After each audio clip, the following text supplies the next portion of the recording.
Assalamualaikum warahmatullahi wabarakatuh. Alhamdulillah, dan selalu kita ucapkan kalimat Alhamdulillah kepada Sang Pencipta Allah dengan mengejar apa yang telah dijanjikan olehnya, karena memang Dia telah menjadikan kalimat ini sebagai kalimat terima kasih kepadanya. Dia telah menciptakan, mengurus, mengawasi, memenuhi semua kebutuhan kita, dan kalimat ini telah dijadikan olehnya sebagai kalimat rahasia untuk menambah dan mempertahankan semua kebutuhan itu. Jadi kita panjatkan salam hormat kita penuh dengan cinta dan rindu kepada manusia yang telah sangat berjasa kepada kita. Dia telah mengorbankan 23 tahun dari masa hidupnya sehingga agama ini sampai kepada kita semua. Kita punya panduan hidup, tahu mana halal, mana haram, mana boleh dan mana tidak boleh. Dan tentu ini semua akan membawa kepada kebahagiaan di dunia dan juga keselamatan di akhirat nantinya. Maka sangat wajar kalau kita selalu membacakan salawat dan taslim kepada Nabi besar Muhammad sallallahu alaihi wasallam. Melanjutkan bahasan kita, saudaraku seiman, dari kitab atau buku Sahih Hadis Qudsi, dan kita masuk pagi ini semoga Allah berkahi hadis ke-28. Masih berhubungan dengan masalah zikir, dan sudah kita sempat membahas juga pada pertemuan yang lalu keutamaan zikir dan mendekatkan diri kepada Allah dengan amal-amal saleh. Hadisnya adalah berbunyi dari Abu Hurairah radhiyallahu anhu. Rasulullah SAW bersabda, Inna lillahi malaikatan yatufuna fit turuqi yaltamisuna ahlal dzikri. فَإِذَا وَجَدُوا قَوْمًا يَذْكُرُونَ اللَّهَ تَنَادَوْا هَلُمُّوا إِلَى حَاجَتِكُمْ قَالَ فَيَحُفُّونَهُمْ بِأَجْنِحَتِهِمْ إِلَى السَّمَاءِ الدُّنْيَا قَالَ فَيَسْأَلُهُمْ رَبُّهُمْ وَهُوَ أَعْلَمُ مِنْهُمْ مَا يَقُولُ عِبَادِي قَالُوا يَقُولُونَ يُسَبِّحُونَكَ ويكبرونك ويحمدونك ويمجدونك قال فيقول هل رأوني قال فيقولون لا والله ما رأوك قال فيقولون وكيف لو رأوني قال فيقولون لو رأوك كانوا أشد لك عبادة وأشد لك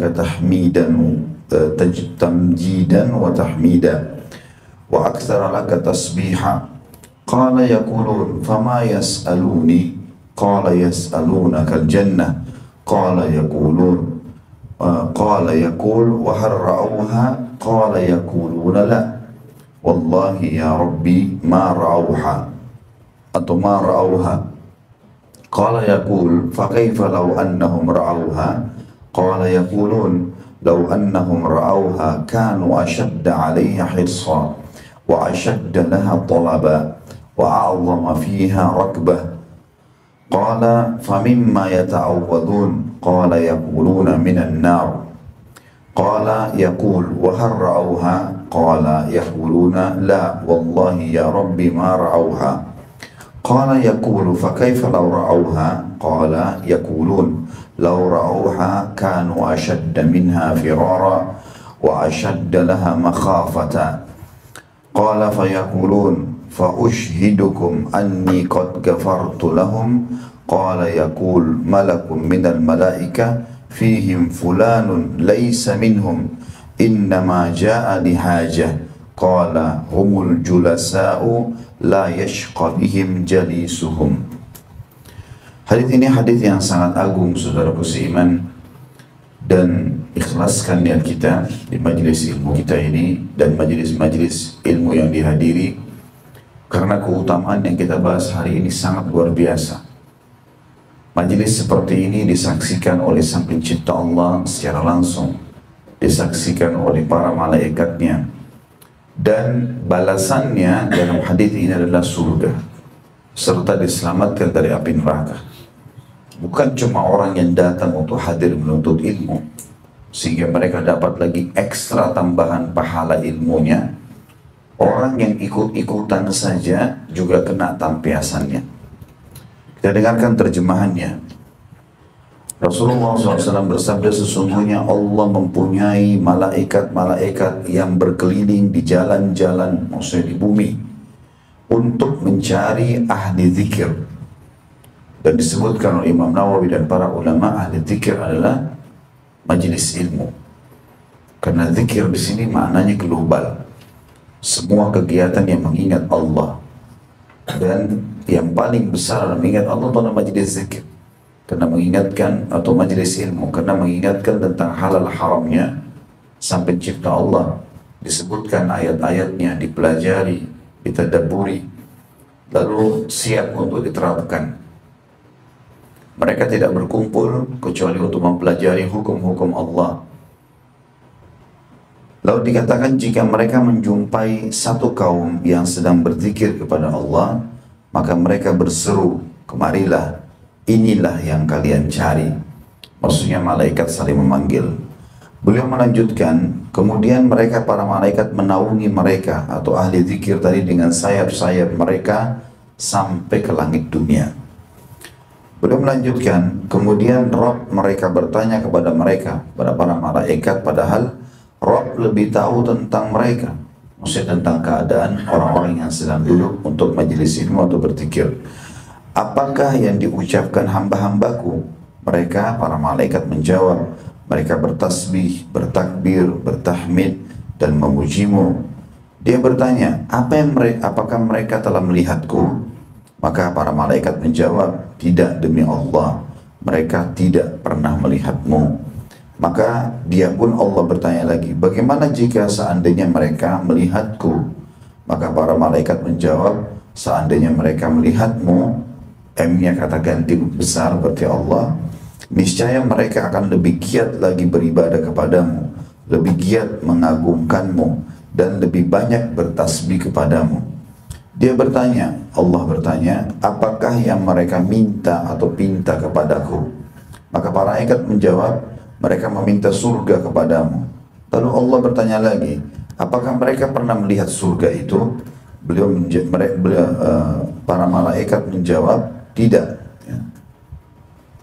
Ini kalimat beliau diganti, ya, dicoret ganti mereka.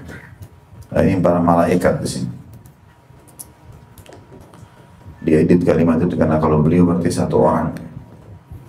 Mereka menjawab, maksudnya para malaikat, tidak, demi Allah, wahai Rabb, mereka tidak pernah melihatnya. Maka dia pun, Allah bertanya, bagaimana seandainya mereka melihatnya? Maksudnya neraka.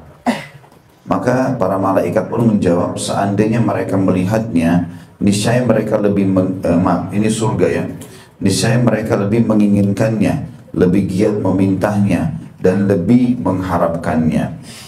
Maka Allah pun bertanya, lalu terhadap apa mereka meminta perlindungan? Para malaikat menjawab, mereka meminta perlindungan dari neraka. Lalu Allah bertanya lagi, apakah mereka melihatnya? Maka para malaikat menjawab, tidak, demi Allah, wahai Rabb, mereka tidak pernah melihatnya. Maka dia pun, atau Allah bertanya, bagaimana seandainya mereka melihatnya, maksudnya neraka? Maka para malaikat menjawab, seandainya mereka melihatnya, niscaya mereka lebih menjauhinya dan lebih takut terhadapnya. Lalu Allah pun berfirman, aku menjadikan kalian sebagai saksi bahwa aku telah mengampuni mereka semua. Lalu Nabi SAW melanjutkan, salah satu dari malaikat berkata, di antara mereka terdapat si fulan yang bukan termasuk mereka. Dia datang hanyalah untuk apa? Satu keperluan. Mau janjian sama temannya, cuma ikut-ikutan saja, mau dengar, ya. Maka dia pun berfirman Allah, mereka adalah para peserta majlis yang teman duduknya mereka tidak celaka. Maknanya adalah mereka mendapatkan apa yang didapatkan oleh orang yang dasarnya hadir untuk ilmu tersebut. Hadis ini sahih diriwayatkan oleh Imam Bukhari. Kita akan pilih-pilih hadis ini seperti biasa. Potongan pertama dari hadis adalah yang kita ambil hukumnya dan mempelajarinya. Sesungguhnya Allah mempunyai para malaikat yang berkeliling-keliling, ya. Garis bawahi dulu sampai kalimat malaikat. Sesungguhnya Allah memiliki para malaikat.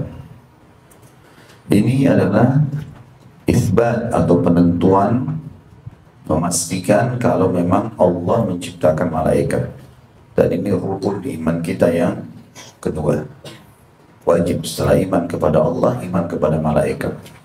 Nampak atau tidak nampak oleh mata kita, karena tidak semuanya harus nampak. Saya pernah berikan contoh seperti perasaan kita.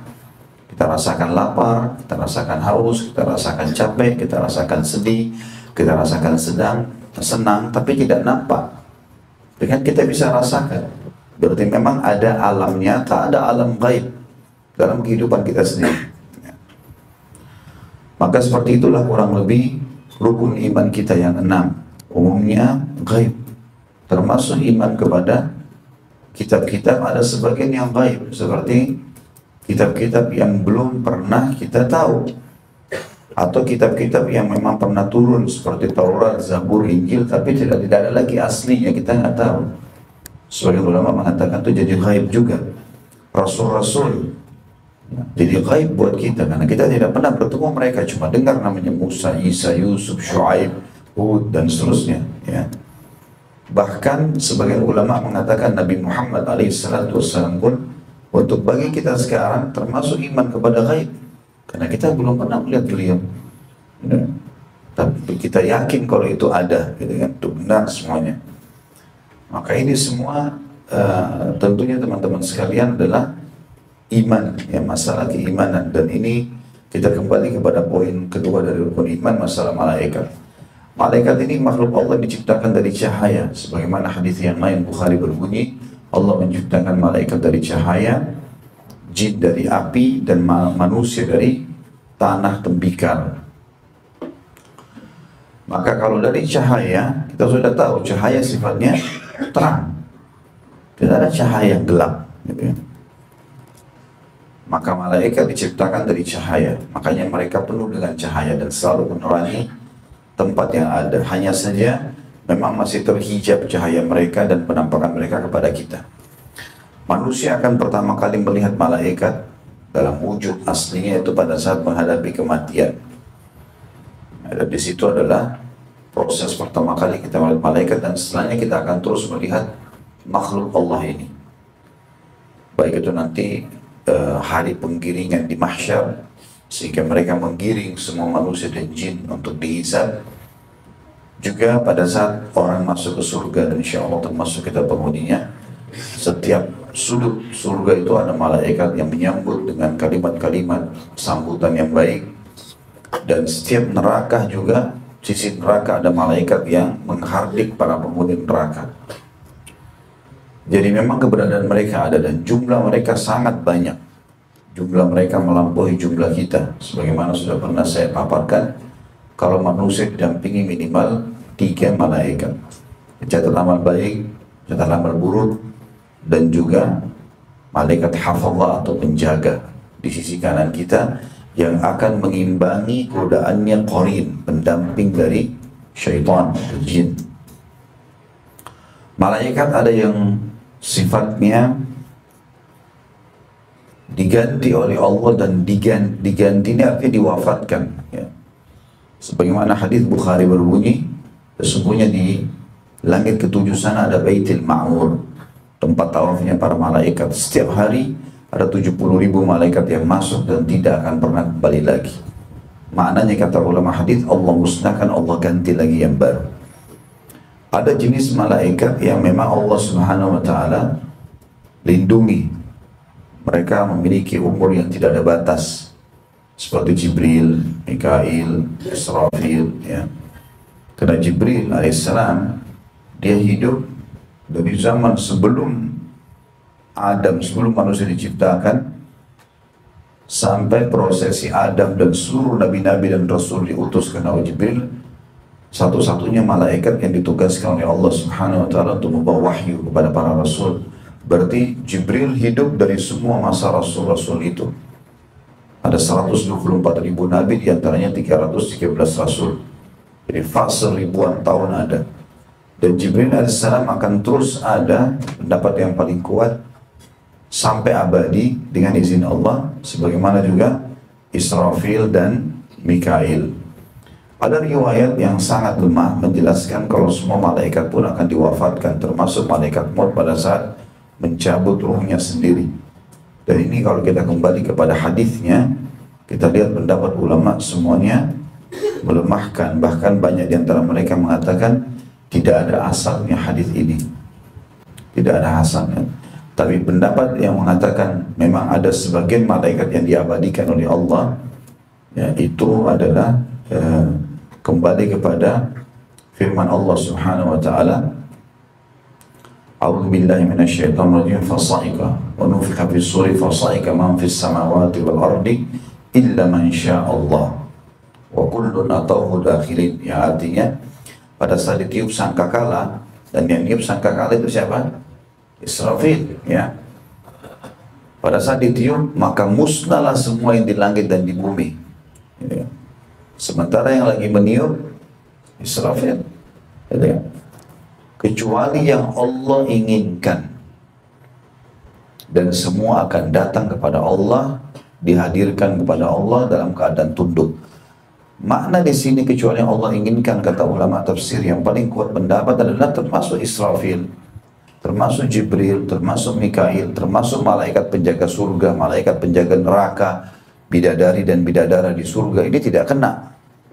Jadi lebih tertuju kepada penduduk bumi, bukan dari kalangan malaikat, ataupun ada malaikat tapi malaikat yang memang dasarnya Allah takdirkan mereka memang tidak abadi. Tentu khilaf di antara ulama di sini, ada yang mengatakan semuanya wafat sebagaimana tadi saya bilang, ya, termasuk Jibril sendiri, termasuk ini. Tapi riwayat itu diangkat oleh Imam Qurtubi dalam kitab At-Tadhkirah, buku beliau tentang kematian sampai ke surga dan neraka. Itu juga sedang kami bedah dan ada di YouTube sebagian cuplikan di bab-bab awalnya sudah diangkat. Riwayat itu ditolak oleh sebagian besar ulama dan dilemahkan oleh sebagian mereka lagi. Jadi memang tidak dijadikan patokan gitu, ya. Karena ayat Al-Quran juga menjelaskan kalau nanti setelah tiupan yang pertama yang mematikan semuanya makhluk, maka akan ada tiupan kedua. Kata Nabi SAW, akan ada tiupan kedua dan jaraknya adalah 40. Allahu'alam. 40 hari kah, 40 tahun kah. Maka ditiuplah oleh Israfil tiupan yang kedua, maka terbangkitkanlah kalian semua dari kuburan sebagaimana keluarnya tanam-tanaman, ya, tumbuhnya tanam-tanaman. Berarti Israfil menunggu tiupan sang kedua, tiupan yang kedua, gitu kan? Meniup tiupan yang kedua dan tidak mungkin dalam kondisi dia mati. Ala kulli hal, ini adalah khilaf di antara ulama, tapi Allahu a'lam tentang kebenaran yang mana. Yang jelas kita mengimani tentang terjadinya itu. Malaikat ini tentu lebih besar postur tubuhnya dari manusia. Karena disebutkan dalam Al-Quran, malaikat yang paling kecil, dzu ajnihatin mathna wa thulatha wa ruba'. Mereka bersayap 2, 3 dan 4. Kata ulama hadis atau ulama tafsir, yang dimaksud dengan sayap 2, 3, 4, orang Arab menggunakan ini kalau di sebelah kanan 2, di sebelah kiri 2. Sebelah kanan 3, sebelah kiri 3. Ini malaikat paling kecil. Sebelah kanan 4, sebelah kiri 4. Ya. Dan kalau sayap untuk normal supaya bisa terbang, harus, ya, yang paling bagus itu sepanjang tubuh seseorang. Jadi kalau burung itu biasanya, kalau yang sayapnya kecil, lebih pendek dari tubuhnya nggak bisa terbang, ya. Biasanya dihitung cacat, ya. Tapi kalau sayapnya panjang, kadang-kadang ada burung, tubuhnya lebih kecil malah, sayapnya lebih besar. Makin besar sayap itu maka makin memudahkan dia untuk terbang. Berarti kalau kita ambil hitungan rasional ini, malaikat yang punya 2 sayap di kanan, berarti 2 kali ukuran postur tubuhnya gitu kan. Kiri kanan, 4 lagi sayap kiri kanan. Memang ini yang paling kecil. Dan kata Nabi SAW dalam hadis Bukhari, dan Jibril adalah malaikat yang terbesar. Allah karuniai kepadanya 600 ekor sayap. Yang kalau satu sayapnya dikebaskan bumi ini, maka akan hancur bumi ini, ya. Jadi kalau Allah SWT ingin menghancurkan kita, na'udzubillah, gak ada susahnya. Jibril datang, kemudian cuma satu sayapnya dikebaskan, masih ada 599 sayap yang tidak berfungsi, ya. Maksudnya yang tidak difungsikan, gitu kan. Maka ini tentunya ciri-ciri mereka, dan mereka ada. Pernah saya jelaskan kan, keberadaannya kita bisa rasakan. Di antaranya kalau kita sedang ingin atau sedang melihat perbuatan-perbuatan baik, mendengarkan azan, melihat orang miskin, ada saja bisikan di lubuk hati kita, bantu, sholat, ya. Apa saja yang baik itu semua dari malaikat hafallah. Dan juga kalau ada bisikan yang buruk, nggak apa-apa, nggak usah kerjakan, dari meninggalkan perintah-perintah Allah atau mengerjakan larangan Allah, berarti dari syaitan. Dan sebagaimana kita imani tentu keberadaan malaikat, kita imani juga keberadaan jin yang juga tidak tampak. Tapi kita bisa rasakan bisikan-bisikan buruknya, gitu kan? Menakut-nakuti manusia, ya, mengiming-imingkan banyak hal yang tidak ada, gitu. Buat bangun angan-angan kosong, ini semua ada, ya. Malaikat-malaikat ini kita imani tentunya semuanya baik. Malaikat itu semuanya baik. Karena Allah sebutkan ciri mereka. Kalau malaikat itu memang diciptakan teman-teman sekalian bukan kayak kita, tidak ada prosesi biologis. Mereka diciptakan langsung sudah besar bertugas. Udah nggak ada lagi kayak kita sama manusia sama jin. Melalui prosesi biologis, akhirnya sperma ketemu sel telur, apalah prosesi. Hanya dari bayi, anak-anak, remaja, tua, bukan begitu. Jadi mereka sudah langsung utuh, ya, sudah langsung utuh. Oleh karena itu, ulama lebih cenderung mengatakan kita tidak bisa menyamakan antara jenis kelamin manusia sama malaikat. Tidak ada penyampaian tentang mereka jenis kelaminnya, sudah kita tidak usah campuri ke situ. Karena Allah SWT menegur orang-orang kafir Quraisy yang menyatakan bahwasanya malaikat adalah anak-anak perempuannya Allah. Makanya tertolak. Nggak ada gambaran ke sana. Jadi tidak usah apa yang ada di alam kita tarik kepada alam malaikat. Karena memang postur tubuh kita berbeda, dimensi waktunya berbeda, bahan ciptaannya berbeda. Mereka tidak butuh seperti kita.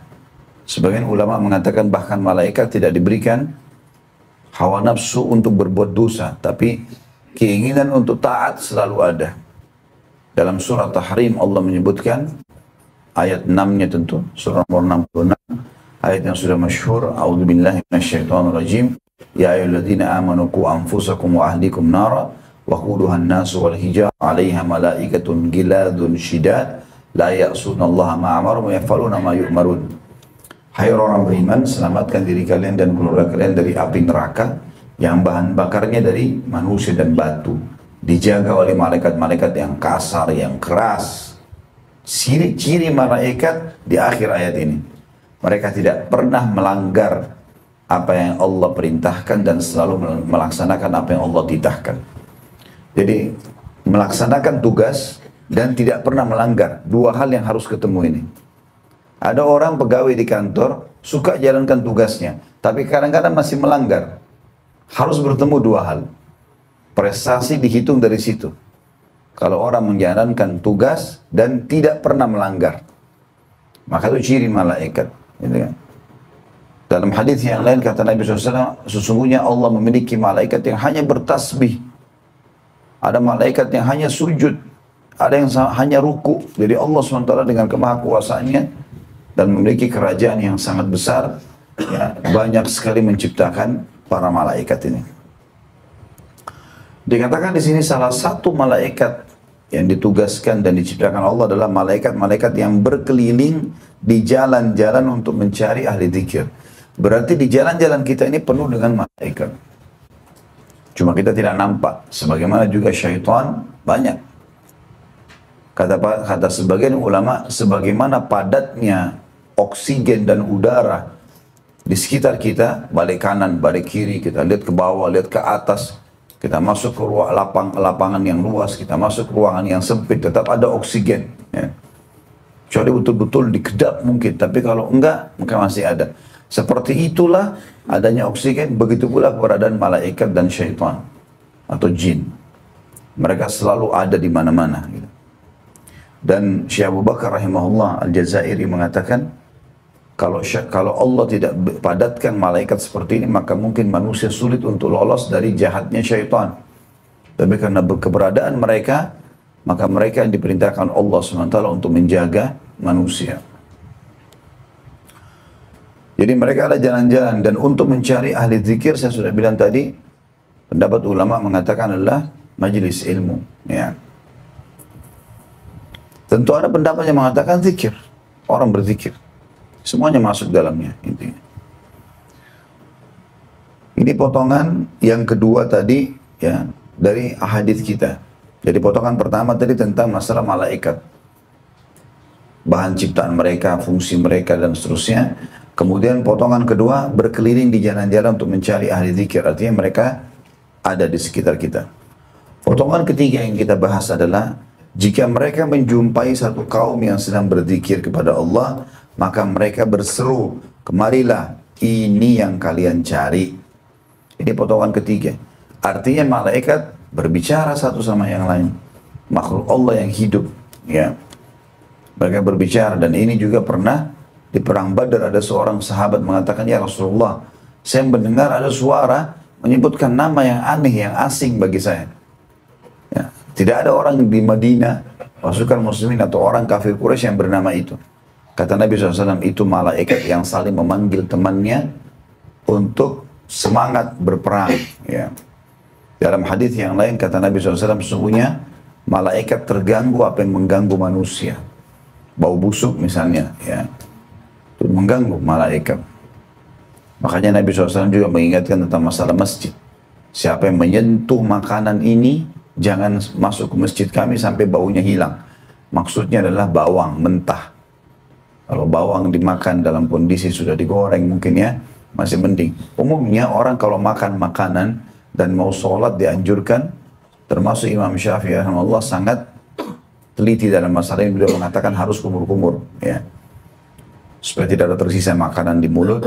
Jangan sampai kita masuk dalam bab tentang pembatalan sholat. Ya, salah satu yang membatalkan sholat adalah makan dan minum, kan gitu. Khawatir nanti kalau ada sisa makanan kita nggak bersihin, terus terkunyah masuk dalam larangan itu. Khawatirnya, mudah-mudahan tidak, tapi lebih baik berhati-hati. Begitu pula dengan makanan yang bau. Kita mengucapkan ayat-ayat Al-Quran, malaikat mencatatnya. Kita mengucapkan zikir dan doa, malaikat sedang mencatat. Gitu kan? Maka ini harus dijaga. Sama dengan kita mengucapkan Assalamualaikum warahmatullahi ke kanan dan ke kiri, itu kan untuk malaikatnya. Pendapat ulama mengatakan kita mengucapkan salam kiri kanan ini untuk itu. Kata Nabi SAW, kalau kalian berdahak dan mau dikeluarkan dalam sholat, maka buanglah ke sebelah kiri kalian. Karena di hadapan kalian Allah, di sebelah kanan kalian malaikat. Maksudnya lagi sholat itu kan malaikat yang kanan yang catat. Kalau orang buat dosa baru malaikat kiri. Jadi memang menandakan ada. Di Masjid Nabawi sangat baik itu. Teman mungkin harus ngerti bahasa Arab. Kalau kita mau masuk ke Masjid Nabawi, kalau dari belakang, biasanya memang jemaah kita dari belakang ya, itu pasti ada tulisan dalam bahasa Arab itu. Jauhilah rokok. Ya. Karena itu akan mengganggu saudaramu yang akan sholat dan menodai wilayah haram, ini wilayah Masjid Nabawi, dan juga mengganggu malaikat yang ada di sekitarmu. Dan itu memang konsep dasar rukun iman kita kepada malaikat. Dan di sini mereka saling memanggil. Makna mereka saling berseru adalah, kesinilah kalian semua, ini yang kalian cari, maksudnya ini yang kita ditugaskan. Nah, kumpullah. Kemudian Nabi SAW melanjutkan, mereka pun para malaikat menaungi mereka ahli zikir dengan sayap-sayap mereka sampai ke langit dunia. Ini potongan yang keempat. Jadi saksi bahasan, malaikat memiliki sayap-sayap dan mereka menaungi, artinya melindungi. Majelis ilmu itu akan dilindungi oleh Allah Subhanahu wa ta'ala, oleh para malaikatnya. Ini juga ada hadis yang mirip ke sana. Kata Nabi SAW, siapapun yang keluar dari rumahnya menuntut ilmu, maka malaikat akan menaunginya dengan sayapnya, kena ridho atau senang dengan apa yang dikerjakan olehnya. Oleh karena itu kita ikhlaskan niat teman-teman sekalian, ya, supaya semua pahala maksimal kita dapatkan. Tujuan kita adalah mau menuntut ilmu, mencari hukum-hukum Allah, tanpa harus melihat siapa yang berbicara, tapi apa yang sedang disampaikan. Kalau kebenaran kita menerima, walaupun dari anak kecil, walaupun dari orang asing yang kita tidak kenal. Yang dimaksud dengan mereka sampai ke langit dunia, ada riwayat lain yang berbunyi, mereka akan bersusun-susun satu sama yang lain karena padatnya, sampai memenuhi, sampai nyambung ke langit dunia. Dan jarak antara bumi sama langit luar biasa jauhnya.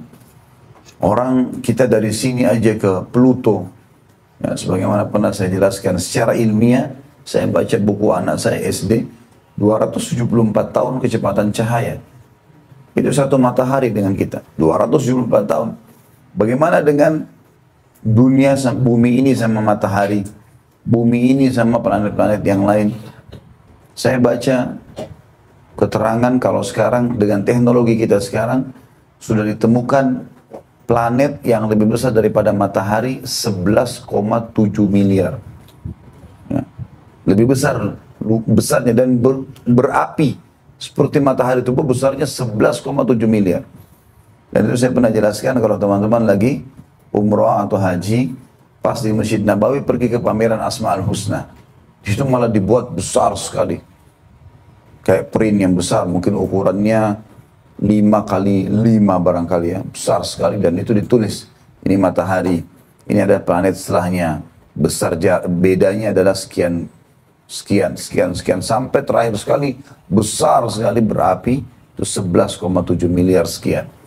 Itu semua masih di bawah langit pertama, masih di bawah langit. Sampai para ilmuwan ateis pun mengatakan nggak mungkin ada manusia yang bisa jamah langit dengan tangannya. Jaraknya luar biasa.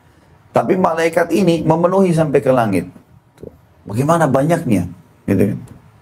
Jadi majelis ilmu teman-teman sekalian, walaupun yang hadir cuma 2-3 orang, mengkaji sebuah ayat, ya, potongan ayat atau sebuah hadis Nabi SAW, itu diramaikan oleh para malaikat. Karena mereka tidak melihat ya, siapapun orang itu. Sebagian ulama mengatakan bahkan lebih luas rahmatnya Allah, bisa saja kalau seseorang sibuk menuntut ilmu walaupun sendiri. Kita di kamar tidur lagi baca buku misalnya, atau kita lagi dengarkan ceramah, bukan mustahil. Allah Subhanahu wa Ta'ala pun mengirim malaikat-malaikat ini untuk terus saja ya, hadir dan mendengarkan sampai selesai. Mirip juga dengan hadis tentang Jumat. Kata Nabi SAW, sesungguhnya di setiap pintu masjid di hari Jumat ada malaikat yang menunggu. Ya, ada yang menunggu. Dan mencatat semua siapa yang duluan masuk.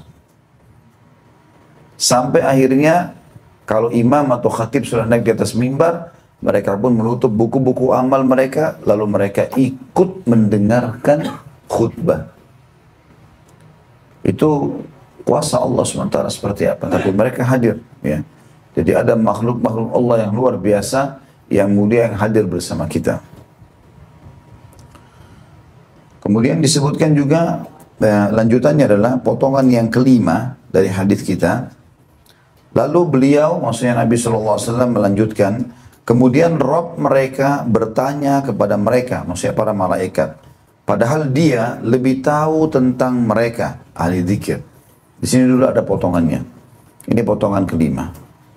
Jadi Allah Subhanahu wa Ta'ala pada saat bertanya kepada malaikat-malaikatnya, pada saat menurunkan ayat Al-Quran kemudian dihapus oleh ayat yang lain, ini bukan berarti Allah tidak tahu.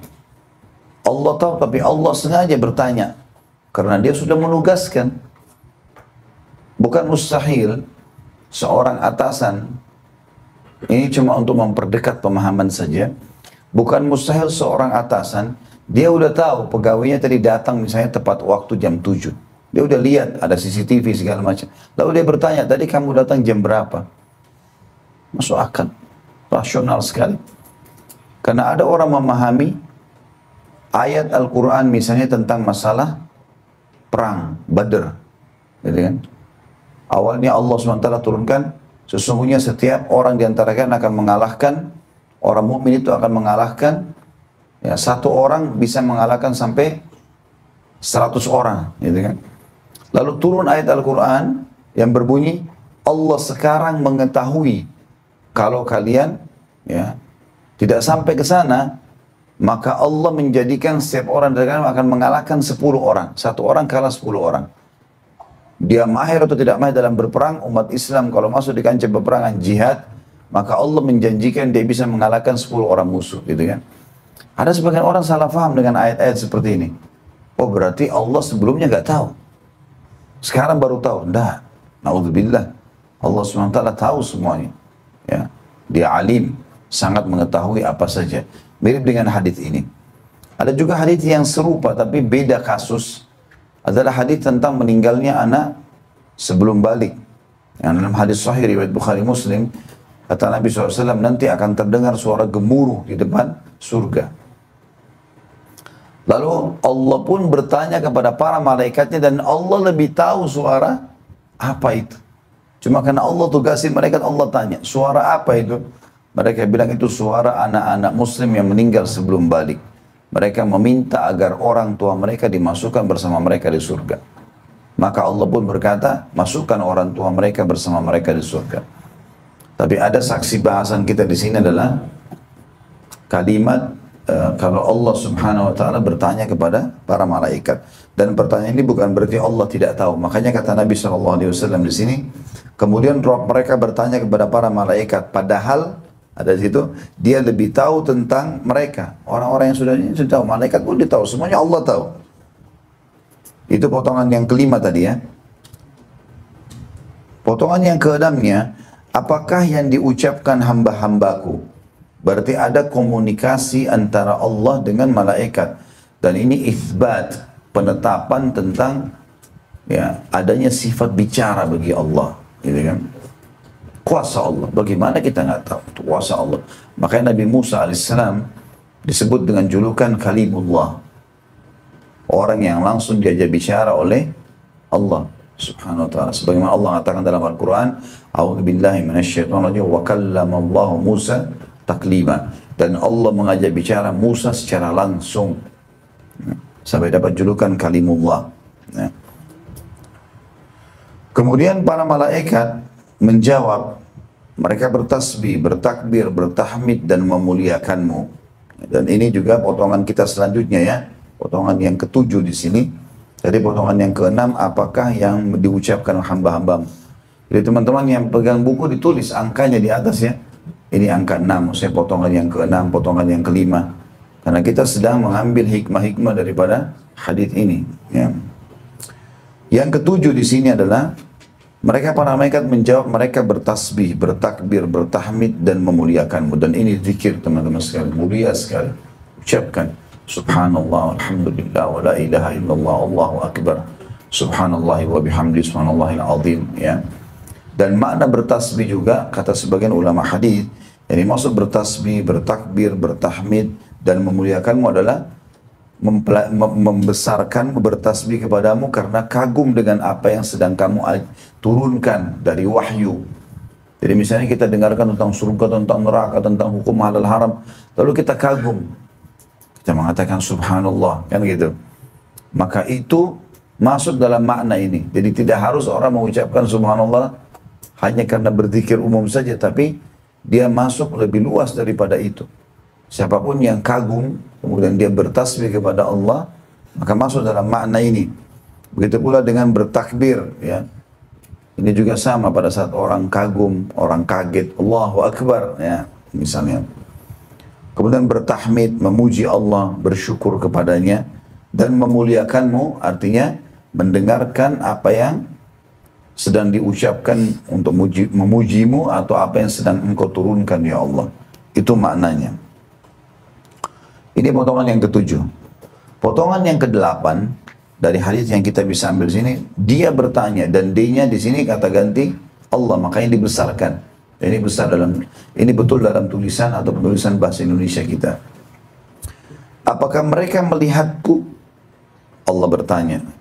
Dan ini menandakan memang rukun iman kita yang pertama, Allah, ya, beriman kepada Allah memang tidak nampak dengan mata kita di dunia. Dan kita akan melihat pertama kali Tuhan kita nanti di mahsyar. Sebagaimana sabda Nabi SAW, kalian akan melihat pertama kali Tuhan kalian di mahsyar dalam bentuk cahaya yang terang seperti bulan purnama di malam Lailatul Qadar.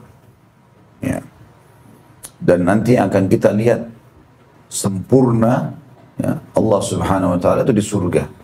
Sebagaimana hadis sahih disebutkan bahwasanya Nabi SAW bersabda, nanti kalau ahli surga sudah berkumpul semuanya, gak ada lagi di neraka. Di neraka sudah orang kekal, kafir, munafik, musyrik. Lalu Allah bertanya kepada ahli surga, Apakah kalian sudah puas dengan apa yang aku berikan?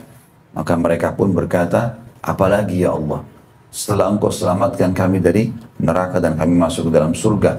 Maka dalam dua riwayat, ya, yang pertama mengatakan Allah berfirman, hari ini aku akan angkat murkahku dari kalian, maka berbuatlah semau kalian.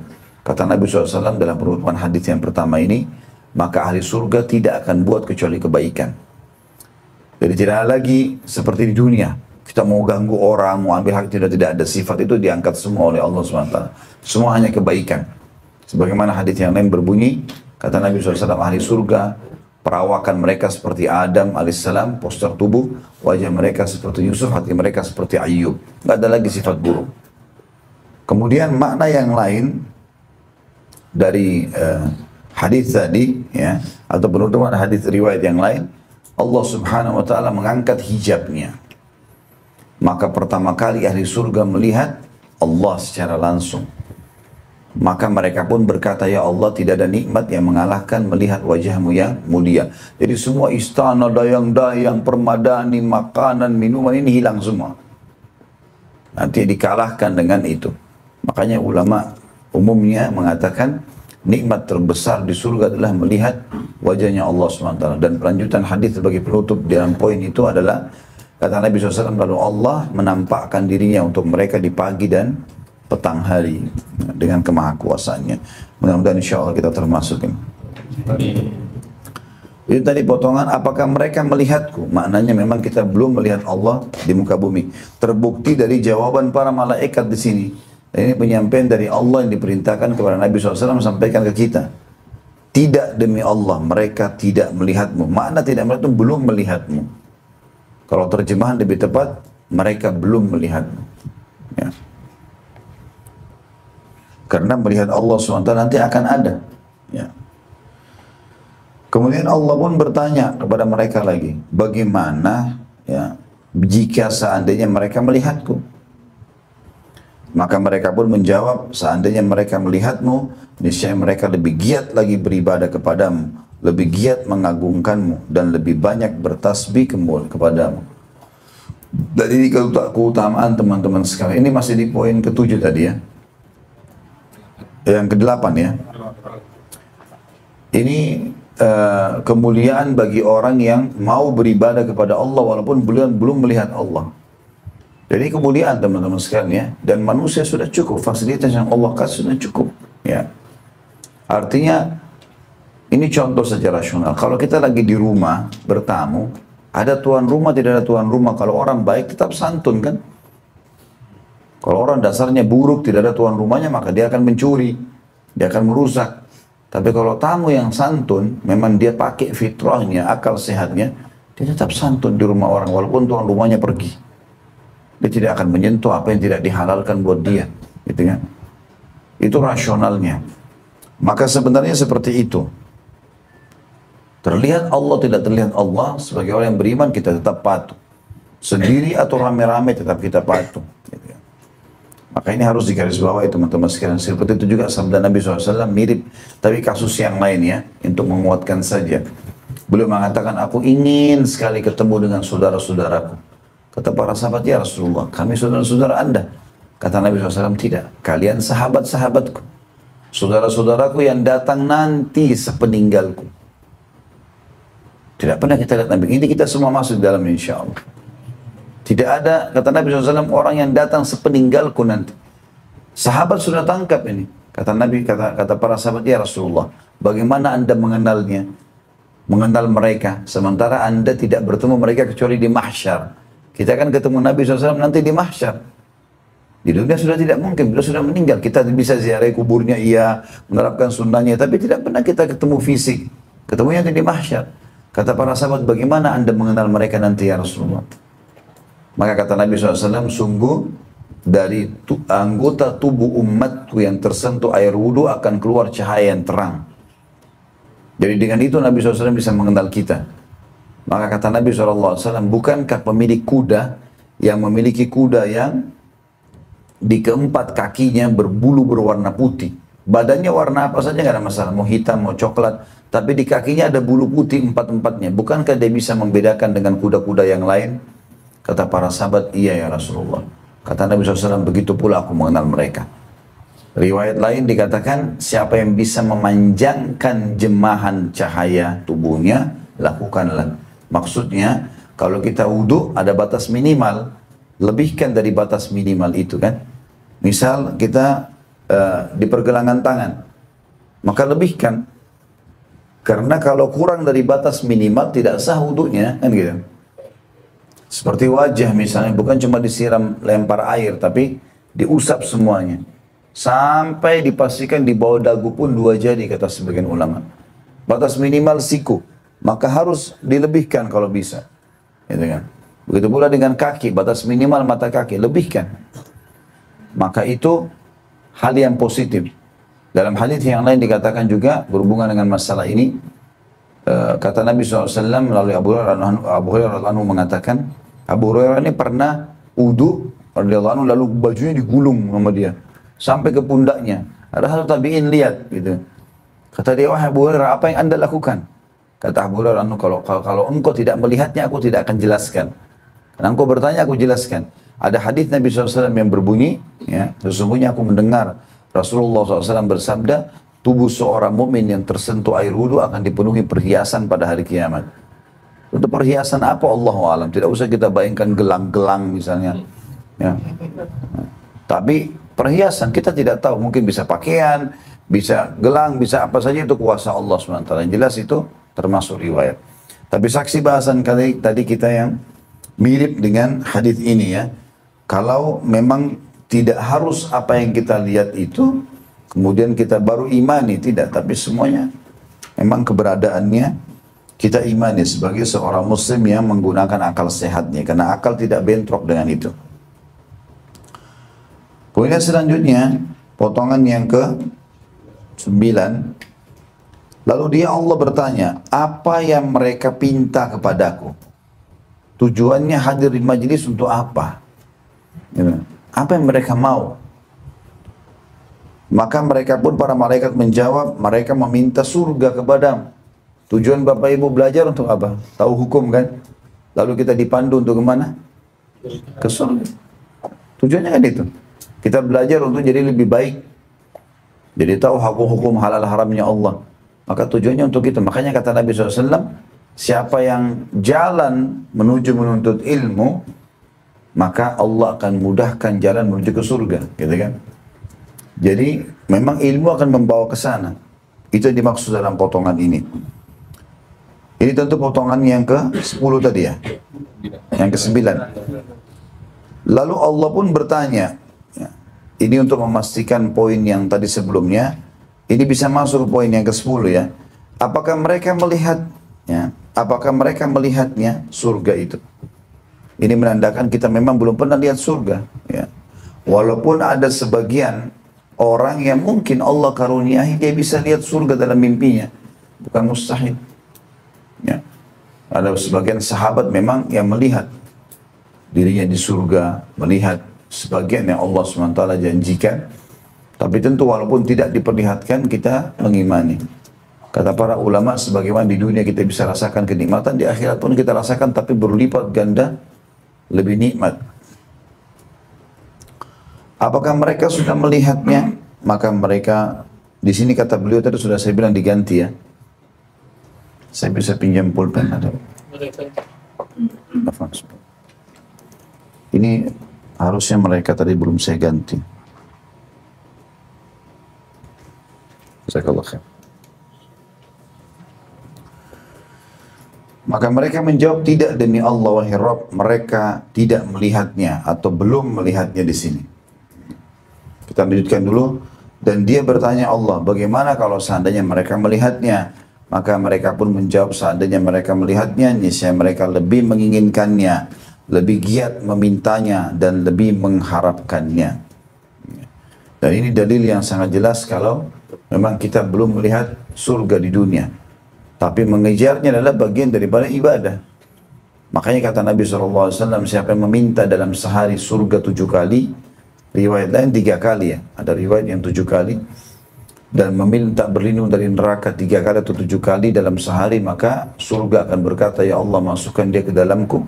dan neraka akan berkata, ya Allah jauhkan dia dariku. Surga dan neraka berinteraksi sama kita. Ada hadis yang lain yang berbunyi tentang neraka misalnya, kalau kalian sedang demam, dinginkanlah dengan air, karena itu adalah tiupan, bagian daripada tiupan api neraka. Ada interaksi sama itu. Dalam hadis yang lain juga sudah saya jelaskan ini pada saat membedah buku Rasulullah SAW cerita tentang surga dan neraka. Ada hadis yang lain, neraka kata Nabi SAW mengeluhkan tentang sebagiannya membakar sebagian yang lain. Maka Allah pun mengizinkan neraka untuk bernafas 2 kali. Kata Nabi SAW, itulah yang kalian temukan pada saat panas yang sangat, dan itu yang kalian temukan pada saat dingin yang sangat. Itu hembusan neraka jahanam. Seperti itulah. Jadi banyak sekali. Kemudian juga para sahabat kalau berhubungan dengan surga. Bukankah banyak sahabat yang meninggal dunia lalu Nabi SAW pastikan kalau mereka masuk surga. Di antaranya Hanzalah radhiyallahu anhu. Pada saat dia menikah, hari Jumat malam, selesai menikah, dia belum bergaul sama istrinya. Subuh, pulang dari masjid habis sholat subuh hari Sabtu, dia berhubungan biologis sama istrinya. Pengantin baru. Masih dalam keadaan junub, belum mandi, dia sempat mau istirahat, terdengar panggilan jihad. Maka dia pun dalam kondisi junub, pakai baju perangnya langsung ikut. Hari Sabtu itu. Ternyata waktu masuk di kancah Uhud, dia termasuk orang-orang yang pertama mati syahid.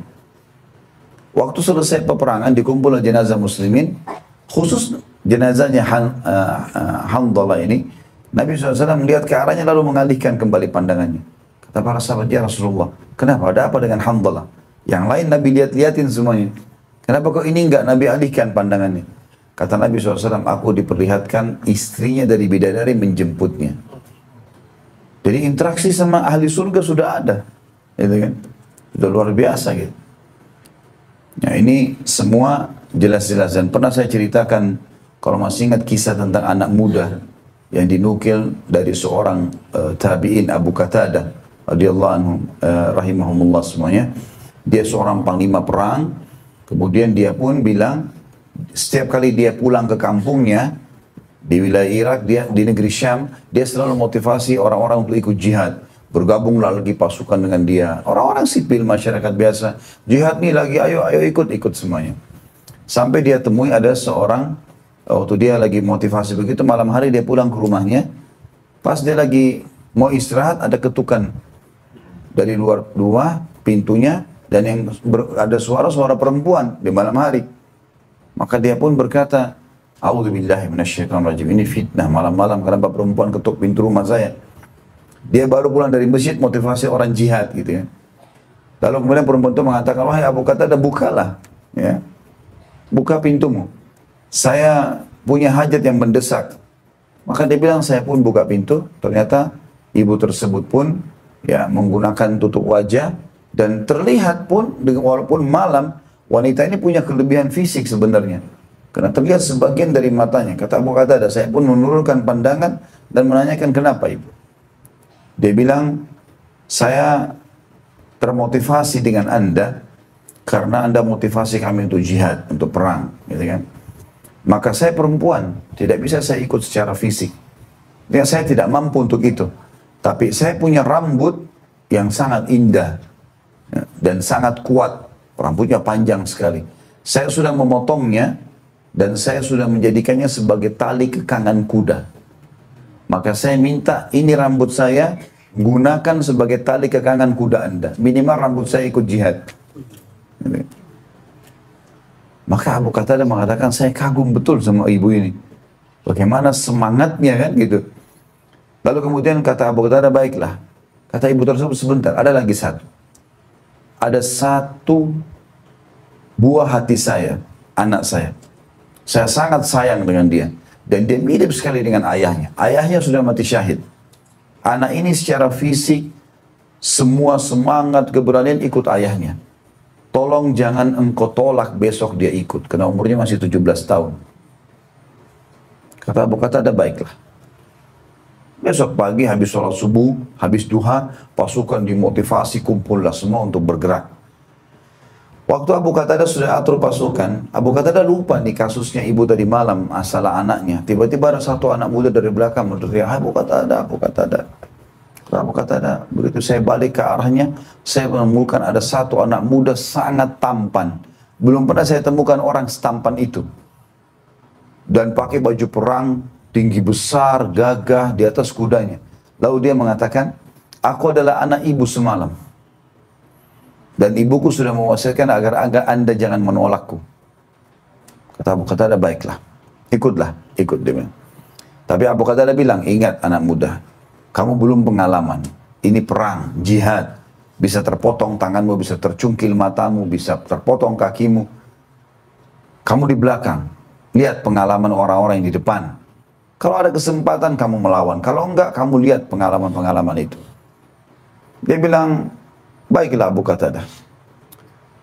Masuklah di kancah peperangan, terjadi kecamuk perang. Abu Qatadah bilang, saya ini, pikiran saya ke anak muda itu terus. Kena titipan ibunya, gitu kan. Dia bilang, begitu saya lihat ke arah dia, nggak ada. Waktu saya balik ke depan, ada di depan dia. Lalu saya kejar dia, hai anak muda, saya sudah bilang mundur. Dia bilang, wahai Abu Qatadah, apakah kau mengharamkan aku untuk masuk surga? Kalau aku di belakang, kapan aku mati? 17 tahun ini, luar biasa. Maka kata Abu Qatadah, saya tidak bisa tolak gara-gara dia bilang itu. Dengan perang berkecamuk, nggak bisa saya tahan lagi, akhirnya hilang dia, nggak tahu kemana. Sampai malam, udah istirahat nih. Rupanya, saya cari anak muda itu. Mana anak muda ini? Ditemukan anak muda itu, lagi ada di kemah. Ternyata terluka, gitu ya. Ada kalau tidak salah belum terluka dia. Dia ada. Lalu Abu Qatadah datangin. Kata Abu Qatadah, dia lagi tidur anak muda ini, belum terluka, maaf. Dia atau ada terluka sedikit. Terluka sisi kanannya, pundaknya. Lagi dibalut. Abu Qatadah datang, dia lagi tidur. Abu Qatadah perhatikan, ini anak tidur kok kayak senyum. Lalu Abu Qatadah tunggu di sebelahnya sampai dia terbangun, anak muda ini. Waktu terbangun, Abu Qatadah bilang, kenapa kau tersenyum? Dia bilang, demi Allah Abu Qatadah, saya mimpi masuk surga. Dan saya melihat ada satu bidadari, satu perempuan sangat cantik. Luar biasa, saya belum pernah lihat perempuan seperti itu. Dan dia mengajak ngobrol saya. Saya pun dalam mimpi seakan-akan mau menjamahnya. Maka perempuan itu berkata, belum saatnya hai suamiku. Padahal dia belum beristri. Kau akan menemuiku besok. Kata anak muda ini, saya berharap Abu Qatadah besok saya mati syahid. Abu Qatadah bilang, saya kagum sama ibunya, kagum sama anaknya ini. Ini luar biasa gitu. Apa ibunya tanamkan kepada anaknya sampai begini nih? Dia bilang, baiklah, tapi ingat, wasiat saya tetap kau harus di belakang. Lihat pengalaman segala macam. Besok berkata peperangan di depan lagi anak muda itu. Dia tanya lagi sama Abu Qatadah, kenapa kau di depan? Abu Qatadah, apa kau haramkan saya dari surga? Terjadi hal yang sama, tidak bisa lagi kita saling bertemu karena pasukan berkecamuk. Zaman sekarang orang tembak-tembakan dari jarak jauh. Zaman dulu harus berhadapan gitu kan. Dia bilang sampai malam hari, dikumpulkanlah semua jenazah. Waktu sudah mau menjelang maghrib berhenti pasukan, peperangan berhenti. Maka semua masing-masing dua pasukan mengumpulkan jenazah-jenazah. Saya terus cari anak muda itu. Ternyata saya temukan anak muda itu berada di antara kumpulan jenazah-jenazah. Dan dia sedang dalam keadaan sakarat. Sesak nafas dan darah berlumuran di badannya. Lalu kemudian waktu dia lihat saya, dia mengatakan, Abu Qatadah kesinilah. Datang. Dia Abu Qatadah, nanti kalau ketemu ibu saya, tolong sampaikan kalau niat beliau sudah dikabulkan. Dan ayah Abu Qatadah, ingat gak? Tadi malam saya cerita sama kamu tentang bidadari itu. Kata Abu Qatadah, iya. Kata laki-laki anak muda itu bilang, ya sekarang ada di sebelah saya. Dan saya akan dijemput oleh dia. Turun ke Abu Qatadah mengatakan, habis itu dihembuskan nafas terakhir. Ini kisah yang masyhur dinukil oleh para ulama. Allahu alam tentang apakah itu kisah nanti harus ada riwayatnya atau tidak. Tapi ini kisah dinukil dalam kancah peperangan. Sebuah kisah nyata yang disampaikan oleh, sebenarnya kalau tidak salah Ibnu Qayyim rahimahullah menukil kisah itu. Ala kulli hal, kita ambil pelajaran. Bagaimana seorang mukmin memang meyakini semuanya dan tanpa keraguan. Sebagaimana ada dunia, ada akhirat. Sebagaimana ada hidup, ada mati. Sebagaimana ada pagi, ada siang. Gitu kan? Sebagaimana ada muda, ada tua. Itu sudah sunnatullah. Jadi nggak boleh ada keraguan berhubungan dengan masalah itu. Tentu Abu Qatadah masih berlanjut kisahnya ya. Pada saat sudah mati anak muda tersebut, dia pun menguburnya. Dia bilang sampai saya menjadikan itu sebagai motivasi di setiap saya pergi berjihad. Waktu kami pulang ke kampung kami, ya, ke negeri kami, maka orang-orang semua menemui kami, lalu jenazah-jenazah orang yang sudah meninggal disebutkan namanya, sampai ibu itu datang, ibunya anak muda ini. Lalu kemudian saya waktu lihat ibu itu, saya bingung mau bicara apa nih sama ibu ini. Begitu melihatnya lalu dia mengatakan, wahai Abu Qatadah, apa yang terjadi dengan anakku? Kata Abu Qatadah, Allah subhanahu wa ta'ala sudah menerima. Ya, kata dia, kira-kira apa yang kau ingin jawaban? Kata ibu tersebut, kalau seandainya kau menyebutkan dia mati syahid, maka itu kegembiraan yang abadi. Tapi kalau kau katakan tidak dia pulang, itu kesedihan yang abadi. Lalu kata Abu Qatadah, bergembiralah karena Allah subhanahu wa ta'ala sudah menerima niatmu. Maka ibu tersebut menangis sambil sujud kepada Allah karena anaknya mati syahid. Gitu. Ini luar biasa. Berapa banyak ibu-ibu sekarang yang anaknya mau ke masjid, jangan nak, nggak usah ke masjid. Hujan, kasihan gitu. Bagaimana kalau jihad? Masuk pesantren, jangan jauh dari orang tua, padahal belajar Al-Quran dan Sunnah. Jangan semua ini jadi jauh dan lemah gitu. Ya. Baik, potongan selanjutnya dari hadis kita. Tadi sampai mana tadi? Ya. Bagaimana seandainya kalau mereka melihatnya, masalah surga itu ya. Baik, selanjutnya di potongan yang keberapa sekarang? Yang ke-11. Lalu dia bertanya, Allah bertanya, lalu terhadap apa yang mereka meminta perlindungan? Ini menandakan teman-teman usahakan selalu rutin meminta surga dan minta jauh dari neraka. Maka para malaikat menjawab, mereka meminta perlindungan dari neraka supaya tidak disiksa, dibakar. Maka dia pun Allah berfirman, apakah mereka pernah melihatnya? Mereka menjawab, tidak demi Allah wahai Rabb. Mereka belum pernah lihat atau belum pernah melihatnya. Maka Allah pun berkata, bagaimana kalau seandainya mereka melihatnya? Mereka menjawab, seandainya mereka melihatnya, niscaya mereka lebih menjauhinya dan lebih takut terhadapnya. Kalimat takut terhadapnya perlu digarisbawahi karena ada semacam syair dilantunkan. Saya pernah dengar gitu ya, dalam bahasa kita, jangan sembah Allah karena ada surga dan jangan takut sama Allah karena ada neraka. Ini secara zahirnya benar, kan? Tapi secara teori syar'i ada kekeliruan ini. Karena memang kita kalau mengejar surga teman-teman sekalian, kita sholat, kita puasa karena ingin masuk surga, itu bagian daripada perintah agama. Kalau surga tidak ada, sembahlah Allah, jangankan ada surga. Allah yang suruh kita kejar surga. Dalam surah Al-Imran ayat 133 kan menceritakan masalah itu.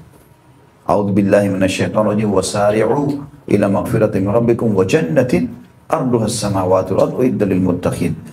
Bergegaslah kalian kepada pengampunan Tuhan kalian dan kejarlah surga yang luasnya seluas langit dan bumi, yang dijanjikan untuk orang yang bertakwa. Makanya para sahabat kalau mereka mau motivasi satu sama yang lain, kalau mau perang, mau jihad, surga di depan mata, ya. Bidadari menunggu, fasilitas ini menunggu, motivasi mereka. Sehingga mereka semangat untuk mati. Ini gak gampang numpain darah. Orang tangan kita diiris sama silat saja sakit.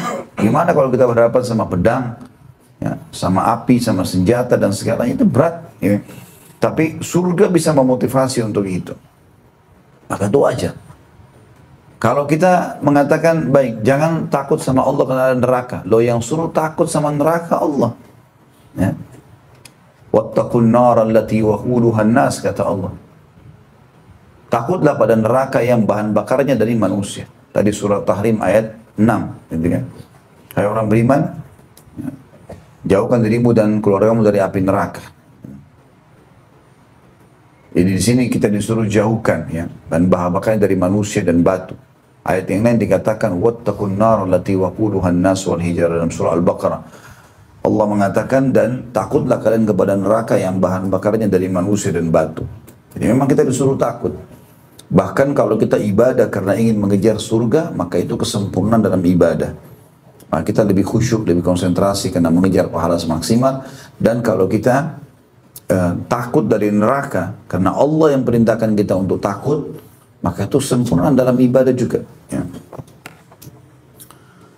Kemudian selanjutnya, itu tadi potongan yang ke-11 ya. Potongan yang ke-12, dia Allah berfirman, aku menjadikan kalian sebagai saksi bahwasanya aku telah mengampuni mereka. Ya, potongan kalimat yang ke-12 adalah aku menjadikan kalian sebagai saksi. Artinya semua malaikat itu akan menjadi saksi. Oh ya, si fulan ini hadir, si fulan hadir dari hari kiamat. Dan Allah SWT, jadi Allah tidak butuh saksi sebenarnya, tapi Allah menguatkan untuk kita sebagai manusia yang memiliki keterbatasan pikiran, ya, hati nuraninya, artinya sebatas dia sebagai manusia. Bahwa aku telah mengampuni mereka. Ini potongan yang ke-13-nya. Makna Allah SWT akan memaafkan semua kesalahan orang yang hadir dalam majelis zikir atau ilmu tadi. Jadi yang ke-12 tadi adalah malaikat jadi saksi. Yang ke-13 Allah mengampuni. Ya. Lalu beliau pun mendapatkan si fulan. Ya. Lalu Nabi SAW melanjutkan, ini potongan yang ke-14 kita ya.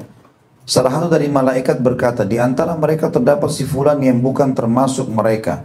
Dia datang hanyalah untuk suatu keperluan. Maka dia pun berfirman, Allah berfirman, mereka adalah para peserta majelis yang teman duduknya mereka tidak akan celaka.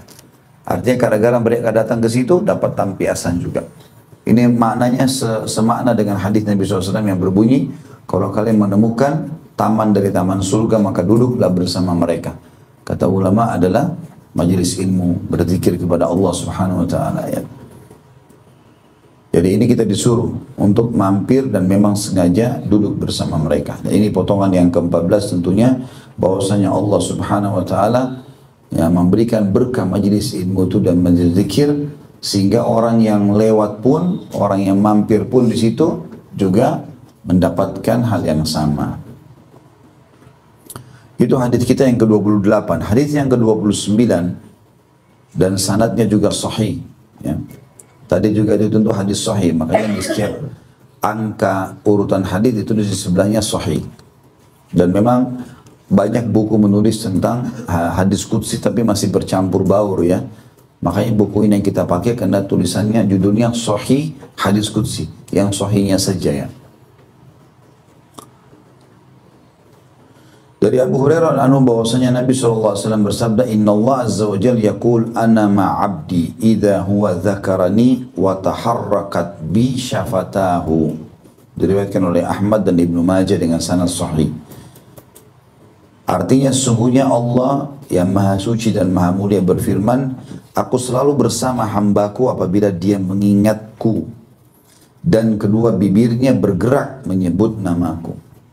Selalu saja Allah Subhanahu Wa Taala bersamanya. Makna hadis ini, dan ini kita cuma ambil pelajaran ini, adalah Allah Subhanahu Wa Taala mengutamakan, memuliakan hambanya yang suka berzikir.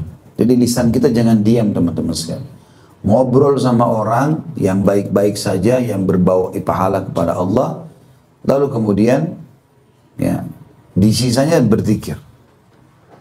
Saya mendapatkan informasi tentang Syekh bin Baz rahimahullah, beliau kalau lagi terima telepon orang bertanya, lagi mendengar orang itu bicara, beliau sambil berzikir.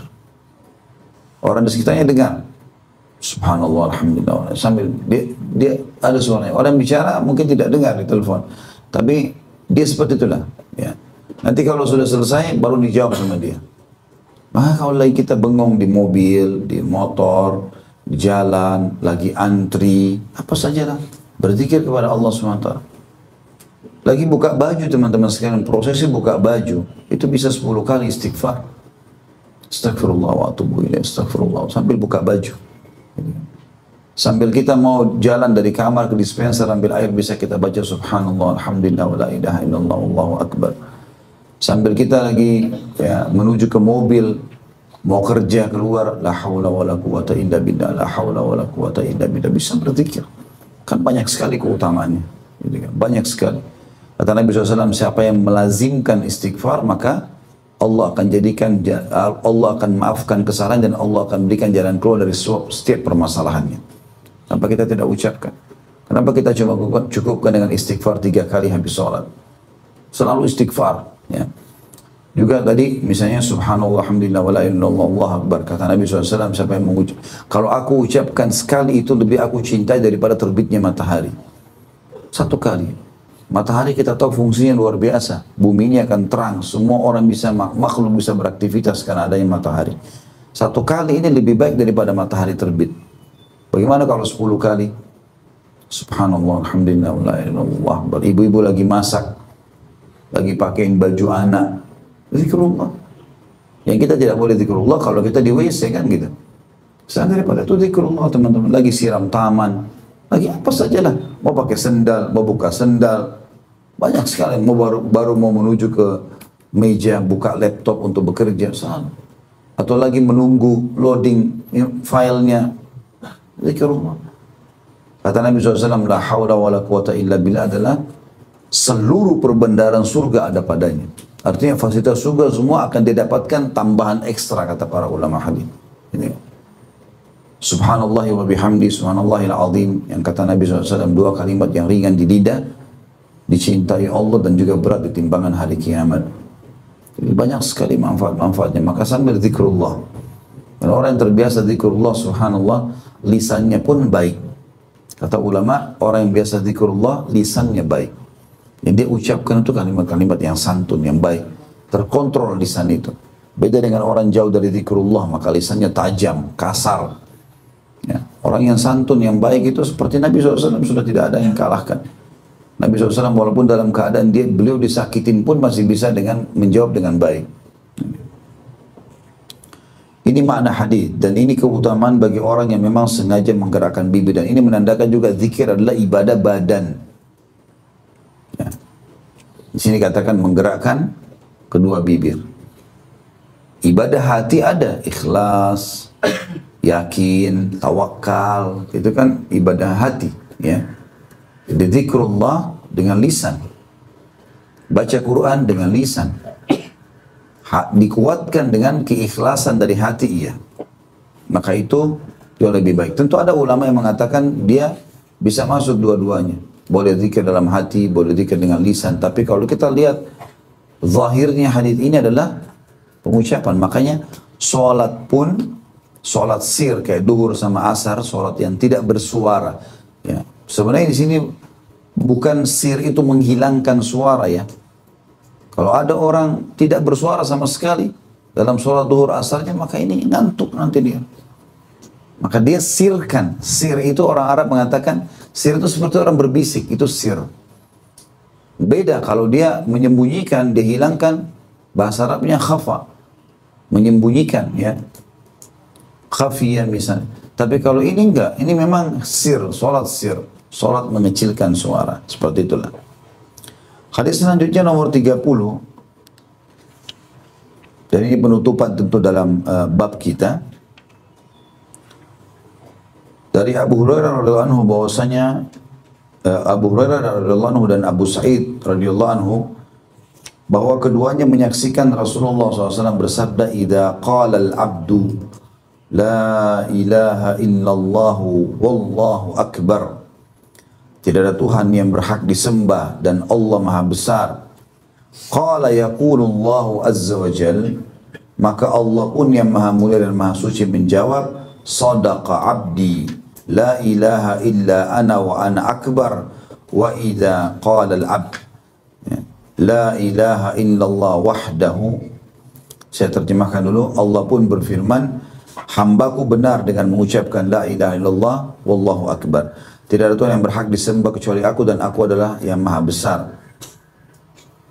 Dan pada saat hamba mengatakan la ilaha illallah wahdahu, tidak ada Tuhan yang berhak disembah kecuali Allah semata, qala, Allah pun menjawab, sadaqa abdi la ilaha illa ana wahdi.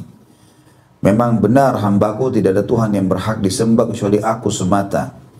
Wa idza qal, dan kalau dia ucapkan la ilaha illallah la syarikalah, tidak ada Tuhan yang berhak disembah kecuali Allah dan tidak ada sekutu baginya.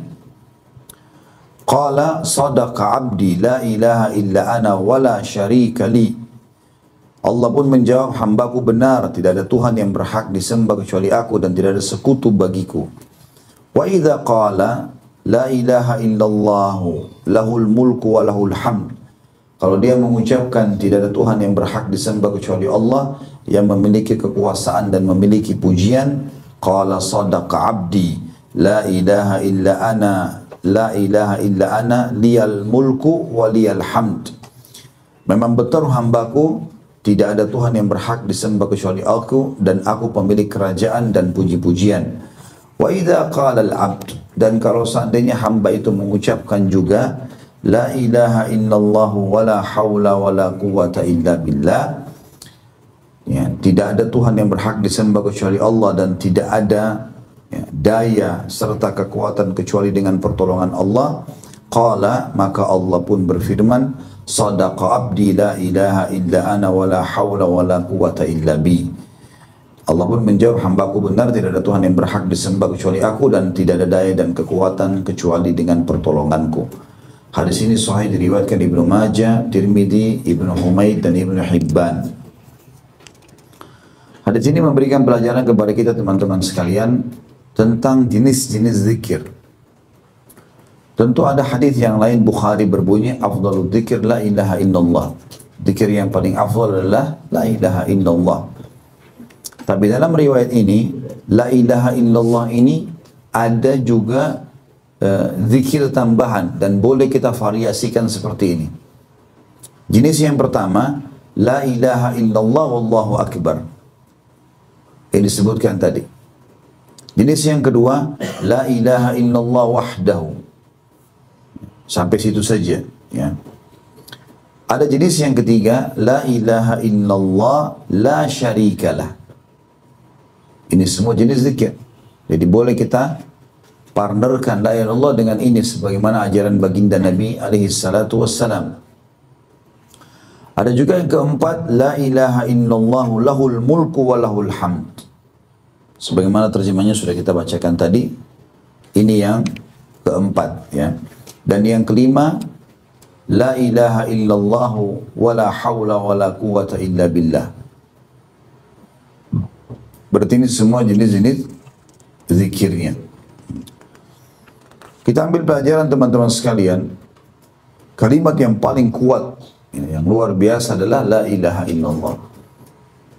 Ini tidak ada sesuatu yang mengalahkan kalimat ini. Tidak ada Tuhan, tidak ada pemilik, tidak ada penguasa. Tidak ada yang memberikan kebutuhan, memenuhi kebutuhan makhluk. Tidak ada yang akan memusnahkan kecuali Allah subhanahu wa ta'ala. Ini makna luar biasa. Maka kita tidak perlu tunduk, tidak perlu takut kepada yang lainnya. Kita hanya tahu kepada Allah subhanahu wa ta'ala. Ini maknanya semuanya sudah kita bacakan tadi. Semuanya mengisahkan Allah subhanahu wa ta'ala dan menolak kalimat-kalimat syirik.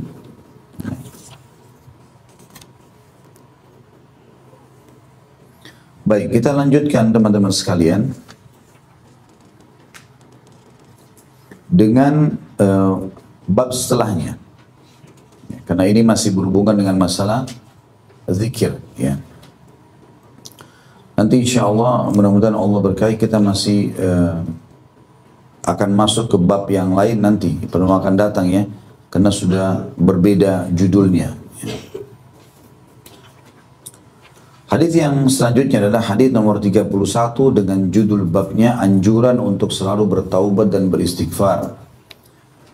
Dari Abu Hurairah radhiyallahu anhu, dia menuturkan, aku mendengarkan Nabi SAW bersabda, inna abdan asaba dhanban wa rubbama qala adnaba dhanban. Faqal rabbi adnabtu wa rubbama qala asabtu faghfir li.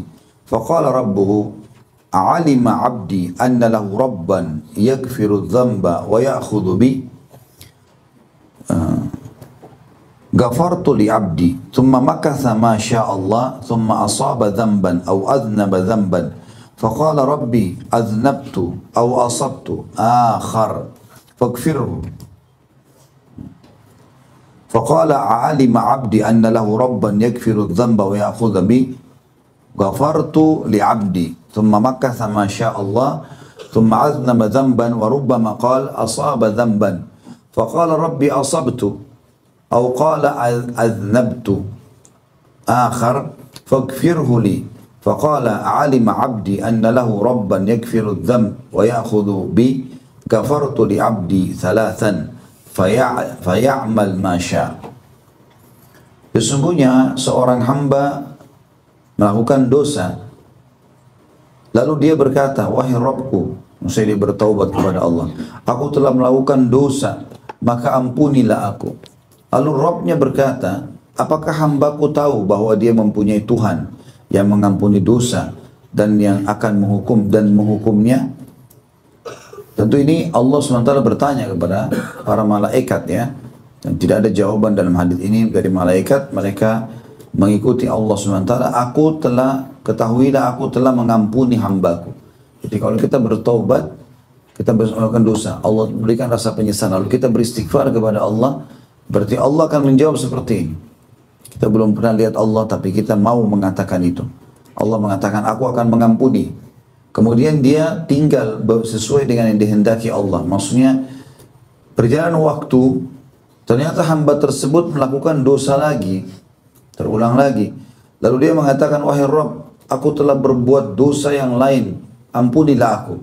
Allah pun berkata, apakah hambaku tahu bahwa dia, di sini D-nya diganti ya, dicoret itu, D-nya kasih kecil. Bahwa dia mempunyai Rabb, maksudnya si hamba. Kalau dia diganti berarti Allah. Jadi dikecilin. Yang mengampuni dosa dan menghukumnya. Aku telah mengampuni hambaku. Kemudian dia tinggal sesuai yang dikehendaki Allah. Maksudnya dia berjalan waktu lagi. Lalu dia lakukan dosa lain lagi. Lalu dia mengatakan, wahai Rabb, aku melakukan dosa yang lain, ampunilah aku. Maka Allah berfirman, apakah hambaku tahu bahwa dia mempunyai Tuhan yang mengampuni dosanya dan menghukumnya? Aku telah mengampuni hambaku sebanyak 3 kali. Maka silahkan dia lakukan apa yang dia sukai. Hadis ini riwayat Bukhari Muslim. Hadis ini teman-teman sekalian memberikan pelajaran kepada kita yang sangat penting tentang yang pertama, luasnya rahmat Allah. Seorang hamba berbuat dosa, minta ampun, dimaafkan. Berbuat dosa lagi, minta ampun, dimaafkan. Terus begitu. Dan tidak ada batas waktunya. Ini rahmat Allah sangat luas. Kalau ada yang menunggang ini mengatakan, baik Ustaz, kalau begitu nggak apa-apa kita buat dosa aja terus. Toh Allah juga Maha Pengampun.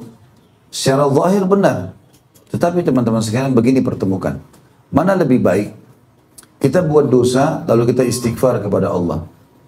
Atau di waktu yang tadinya kita buat dosa kita ganti dengan amal saleh. Saya lebih jelaskan gini. Kalau misalnya seseorang di antara kita buat dosa, anggap dia berzina 3 jam di kamar hotel misalnya. Karena dia kumpul dengan yang bukan mahramnya, zinanya dosa, sentuh tubuhnya dosa, meletakkan kemaluan itu dosa, sentuhan badan dosa, kata-kata yang diucapkan dosa, waktu yang dibuang juga dosa, kan banyak sekali dosanya.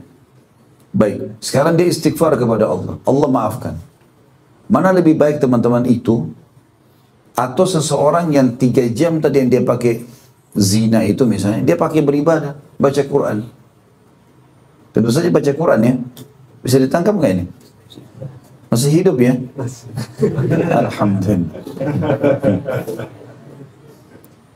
Jadi daripada kita buat dosa, lebih baik kita buat kebaikan. Walaupun memang dosa bisa dimaafkan. Karena 3 jam tadi yang kita buat dosa itu, kita beristighfar kepada Allah seminggu kemudian misalnya. Allah maafkan. Buku amal kita di 1 minggu yang lalu, 3 jam itu kosong dari ibadah. Gitu. Daripada kita isi dosa, lebih baik kita isi pahala. Kan begitu. Hadis ini menjelaskan luasnya rahmatnya Allah. Tapi tentu kedudukan orang yang sibuk dengan ibadah lebih tinggi daripada orang yang berbuat dosa lalu taubat. Apalagi kalau dia orang yang berbuat dosa tidak sempat taubat. Orang banyak bergantung dengan rahmatnya Allah tapi lupa kalau Allah juga berat siksaannya.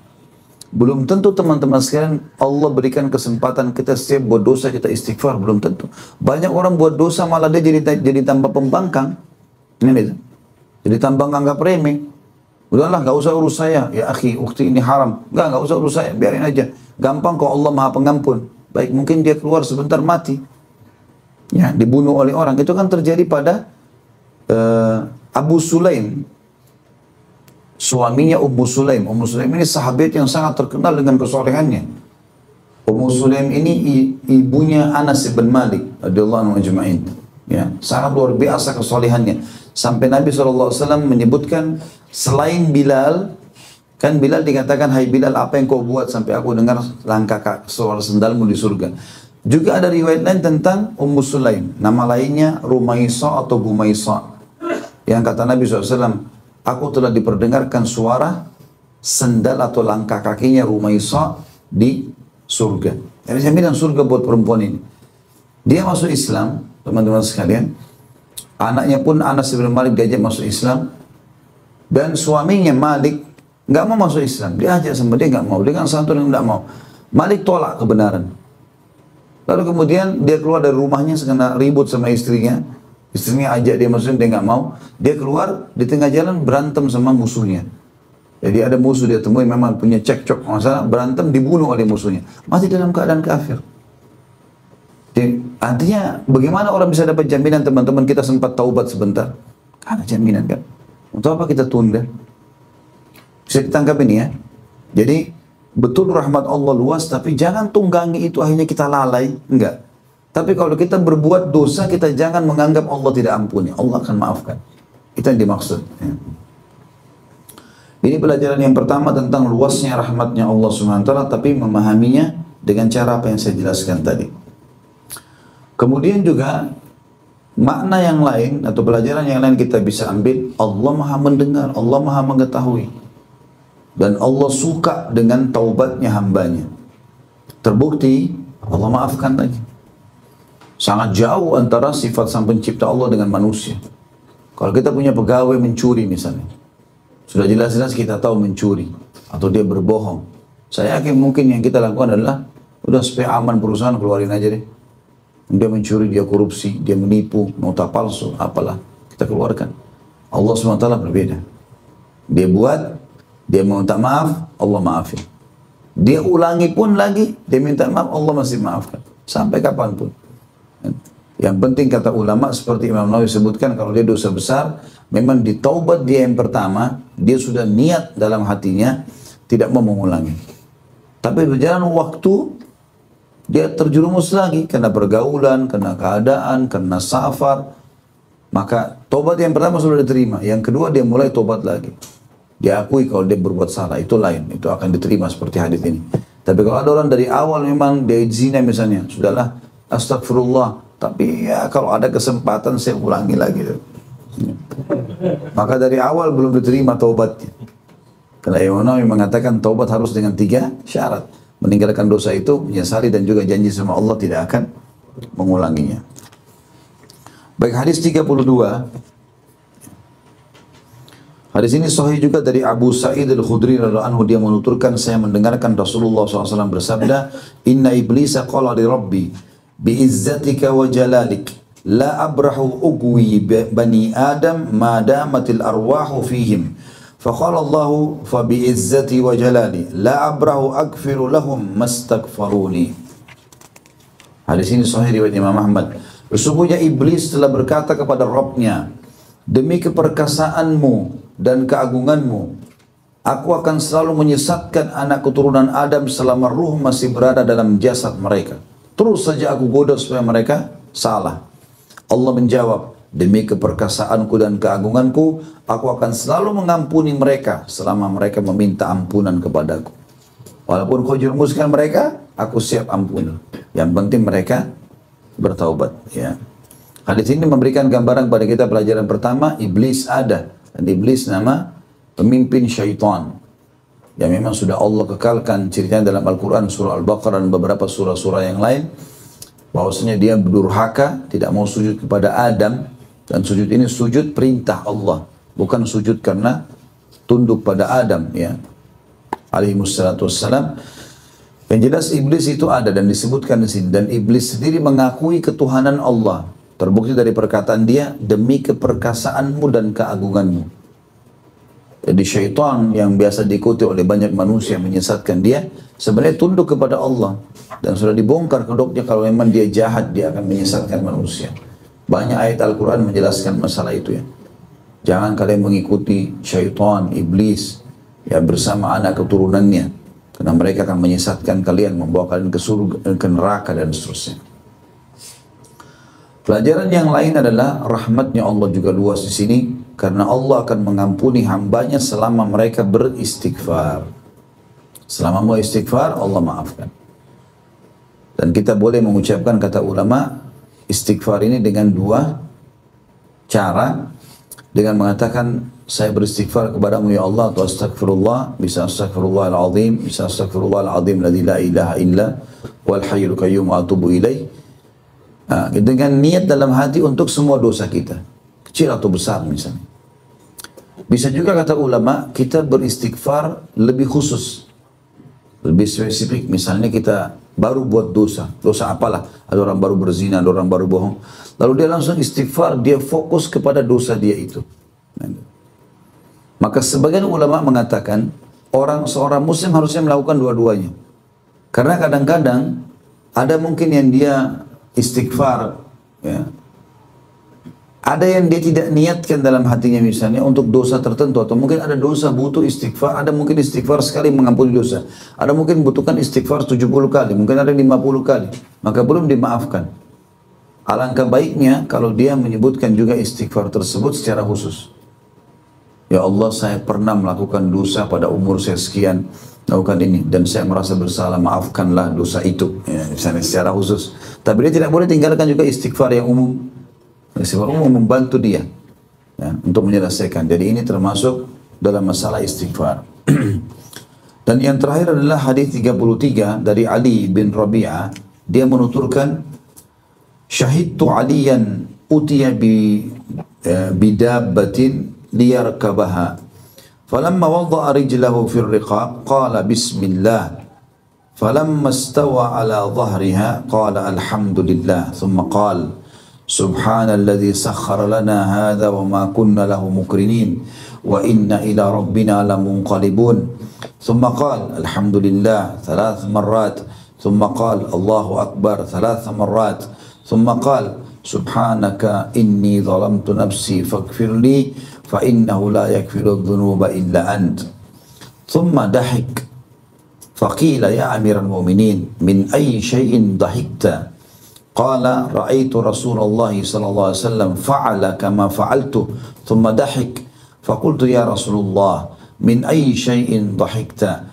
Qala inna rabbaka ya'jabu min 'abdihi idza qala ighfir li dhunubi ya'lamu annahu la yaghfiru dhunuba ghairi. Hadis ini riwayat Abu Dawud, Tirmidzi dan Ahmad. Yang artinya, aku menyaksikan Ali bin Abi Thalib radhiyallahu anhu, Ali bin Rabi'ah, salah satu tabi'in yang masyhur, diberikan atau dihadirkan padanya seekor unta untuk dinaikinya. Ketika meletakkan kakinya di tempat naiknya, kalau kita baru mau naikkan kaki kita di mobil, di motor, ya, kalau ini naik ke pelana, diinjak untuk naik ke kudanya atau ke untanya, lalu dia tiba-tiba mengucapkan Bismillah dengan nama Allah. Ketika sudah tegak di atas punggungnya, sudah naik, sudah siap untuk menyalakan mobilnya atau motornya, dia pun mengucapkan, Ali bin Abi Thalib di atas untanya tentunya, alhamdulillah, segala puji bagi Allah. Lalu dia mulai membaca ayat subhanalladzi sakhkhara lana hadza wa ma kunna lahu muqrinin wa inna ila rabbina lamunqalibun. Ini banyak orang fahami hanya dibaca kalau mau safar. Padahal sebenarnya safar bagiannya, tapi setiap kali orang mau keluar dari rumahnya, menunggangi tunggangannya, dia semestinya baca ini. Maha suci Allah telah menundukkan ini untuk kami, ya. Maksudnya tunggangan. Padahal kami sebelumnya tidak mampu menguasainya, dan sesungguhnya kami akan kembali kepada Rabb kami.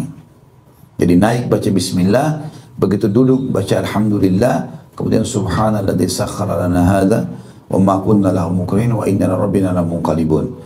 Kemudian mengucapkan alhamdulillah 3 kali. Alhamdulillah, alhamdulillah, alhamdulillah. Lalu Allahu akbar 3 kali. Kemudian Ali bin Abi Thalib membaca Subhanaka inni zalamtu nafsi faghfirli fa innahu la yaghfiru dzunuba illa ant. Maha suci engkau, sesungguhnya aku telah berbuat zalim terhadap diriku, maka ampunilah aku, sebab tidak ada yang mengampuni dosa-dosa kecuali engkau ya Allah. Lalu kemudian Ali bin Abi Thalib tertawa. Maka Ali bin Rabi'ah pun bertanya, wahai Amir Mu'minin, waktu itu Ali bin Abi Thalib jadi khalifah, wahai pemimpin orang beriman, kenapa engkau tertawa? Maka dia pun menjawab, aku melihat Rasulullah SAW melakukan sebagaimana yang aku lakukan ini. Kemudian dia tertawa. Nabi tertawa. Lalu aku bertanya, wahai Rasulullah, kenapa engkau tertawa? Maka beliau pun menjawab, sesungguhnya Rabbmu atau Rabb kalian merasa kagum kepada hambanya ketika berkata, ampunilah dosa-dosaku. Dia tahu bahwasanya tidak ada yang mengampuni dosa-dosa selain aku. Ya, jadi ini hadis qudsinya adalah yang terakhir, potongan hadis yang terakhir. Hadis ini teman-teman memberikan pelajaran kepada kita tentang yang pertama, pentingnya membaca doa setiap kali mau memulai sesuatu dengan Bismillah. Apapun itu, kalau baik mulai dengan Bismillah. Mau pakai baju, mau keluar rumah, mau apa saja, Bismillah. Tentu ditambah dengan zikir yang lain, tapi Bismillah pembukaannya.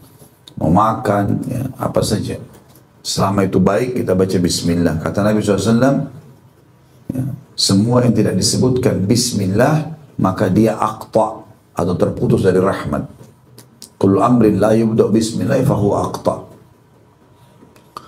Kemudian kalau sudah berhasil, maka mengucapkan Alhamdulillah.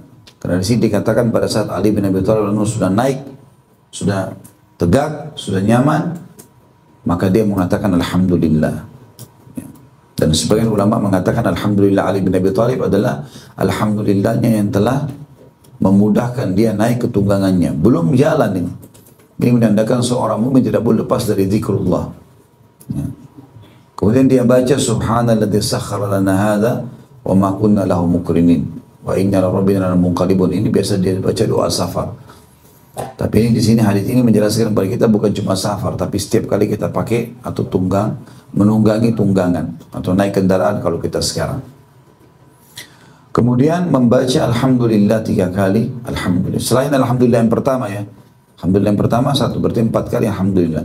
Kemudian takbir Allahu Akbar, Allahu Akbar, Allahu Akbar. Dan ini juga dianjurkan teman-teman sekalian dalam riwayat lain. Kata Nabi SAW, kalau kalian menukik, bertasbihlah. Naik. Ya, menanjak mobil atau kuda gitu kan, atau mungkin pesawat pas take off kita bertasbih, maaf kita bertakbir, kalau naik bertakbir Allahu Akbar sampai pesawatnya sudah tenang atau mobil sudah tidak lagi menangkap. Kalau turun kita bertasbih, baca Subhanallah, sebagaimana sabda Nabi SAW waktu para sahabat balik dari perang Tabuk. Kalau kalian menukik, bertakbirlah. Kalau kalian turun, maka bertasbihlah. Kalau ada sahabat teriak, Allahu Akbar, suara keras. Kata Nabi SAW, panggil orang itu, dipanggil. Kata Nabi SAW, kecilkan suaramu. Karena yang sedang kau panggil, tidak tuli. Allah SWT dengar. Boleh bersuara orang dengar, tapi jangan teriak-teriak. Ini mirip juga riwayat Bukhari yang menjelaskan tentang perang Khaybar. Ya, waktu sahabat tiba di benteng Khaybar, mereka semua takbir, Allahu Akbar, sampai di leher mereka kelihatan urat-uratnya, gitu kan? Maka yang terjadi teman-teman sekalian pada saat itu Nabi SAW mengatakan kecilkan suara kalian. Nanti cukup didengar, tidak usah sampai tenggorokan kita suaranya habis kan? Mau kerasin intonasinya lebih tinggi sedikit, oke, tapi jangan sampai berlebihan. Karena yang sedang kalian panggil tidak tuli. Allah SWT Maha mendengar. Setelah membaca Alhamdulillah 3 kali, Allahu Akbar 3 kali, lalu membaca ini yang jadi saksi bahasan kita. Subhanaka inni zalamtu nafsi faghfirli fa innahu la yaghfiru dzunuba illa ant. Subhanaka, maha suci engkau ya Allah. Inni zalamtu nafsi, sungguhnya aku telah berbuat kezaliman pada diriku sendiri. Artinya aku pernah buat dosa, gitu kan? Maka aku zalimi diriku, karena dengan itu aku bisa dihukum. Faghfirli fa innahu la yaghfiru dzunuba illa ant. Maka ampunilah aku karena tidak ada yang mengampuni dosa kecuali engkau. Maka pada saat itu pun Allah Subhanahu wa taala akan memaafkannya. Jadi pelajaran yang pertama, Yang kita ambil adalah berzikir kepada Allah SWT dimulai dengan Bismillah. Dan pada saat sudah memulai aktivitas, sudah Allah mudahkan, kita punya daya, kita punya kekuatan, kita punya ide, maka bilang Alhamdulillah. Dan Alhamdulillah dibaca 4 kali di sini. Alhamdulillah pertama, dan Alhamdulillah 3 kali, lalu kemudian Allah Akbar 3 kali. Lalu mulailah membaca, minta ampun kepada Allah Subhanahu wa Ta'ala. Subhanaka inni dhalamtu nafsi faghfirli fa innahu la yaghfiru dzunuba illa ant. Pelajaran yang kedua adalah bagaimana retorika dalam menyampaikan ilmu. Ali bin Abi Thalib radhiyallahu anhu, dan ini sering terjadi di kalangan para sahabat, teman-teman sekalian, mereka mencontohi apa yang Nabi SAW lakukan persis seperti itu. Ini mirip dengan riwayat yang lain. Uthman bin Affan di zaman khilafahnya beliau pernah minta didatangkan satu ember air lah di wadah. Kemudian Uthman bin Affan uduk, disaksikan oleh orang banyak. Setelah uduk beliau tertawa, tersenyum. Kalau mereka tanya, wahai Amirul Mukminin, kenapa anda tersenyum? Maaf, riwayatnya begini. Kata Uthman bin Affan setelah tersenyum, orang semua diam. Kata Uthman, tidakkah kalian tanya kenapa saya tersenyum? Kata orang-orang di sekitarnya, iya Amirul Mukminin, kenapa anda tersenyum? Kata beliau, saya pernah menyaksikan Nabi SAW melakukan wudu seperti ini. Minta wadah air, wudu seperti wudu ini, lalu tersenyum. Dan beliau pun bertanya kepada kami, tidakkah kalian tanya kenapa aku tersenyum? Lalu kami pun bertanya, iya ya Rasulullah, kenapa anda tersenyum? Kata Nabi SAW, telah datang Jibril menyampaikan kepada aku, siapa yang berwuduk seperti wuduku ini, maka dosa-dosanya akan berjatuhan ya, bersamaan dengan tetesan air terakhir dari tubuhnya. Nah ini mirip, jadi sahabat menukil, ini retorika penyampaian ilmu. Makanya ilmu agama kita dinukil apa adanya. Ayat Al-Quran, hadis-hadis Nabi SAW, semuanya itu dinukil apa adanya. Tidak boleh diubah-ubah. Kecuali memang dasarnya kita lupa. Kalau kita lupa kita bisa mengatakan au kama qala Nabiyyu alaihi salatu wassalam. Ya. Ini retorika ilmu yang bisa kita ambil pelajaran yang kedua. Pelajaran yang terakhir dari hadis ini adalah Allah Subhanahu wa Ta'ala sangat gembira pada taubat hamba-hambanya sampai dikatakan sesungguhnya Rob kalian kagum, kata Nabi SAW di sini, kepada hambanya yang suka berkata atau ketika mengatakan ampunilah dosa-dosaku, karena dia tahu bahwasanya tidak ada yang mengampuni dosa-dosa selain aku, kata Allah. Berarti Allah SWT merespon hamba-hambanya pada saat itu, ya, pada saat kita memohon ampun kepadanya. Juga termasuk pelajaran sini teman-teman, selain mengatakan astagfirullah ada lafaz yang lain di sini. Ya. Ini juga termasuk subhanakallahumma subhanaka inni zalamtu nafsi faghfirli. Ya. Fa innahu la yaghfiru dzunuba illa ant. Ini mirip juga dengan doa iftitah. Di antara satu doa iftitah adalah Allahumma antal malik la ilaha illa anta khalaqtani zalamtu nafsi wa atraftu bi dhanbi faghfir li dhunubi jami'a. Ini saksi bahasan kita. La yaghfiru dhunuba illa ant wahdini li ahsanil akhlaqi la yahdi li ahsana illa ant. Ya. Labbaika wa sa'daik wal khairu kullu bi yadaik wasyarru laysa ilaik ana bika wa ilaik.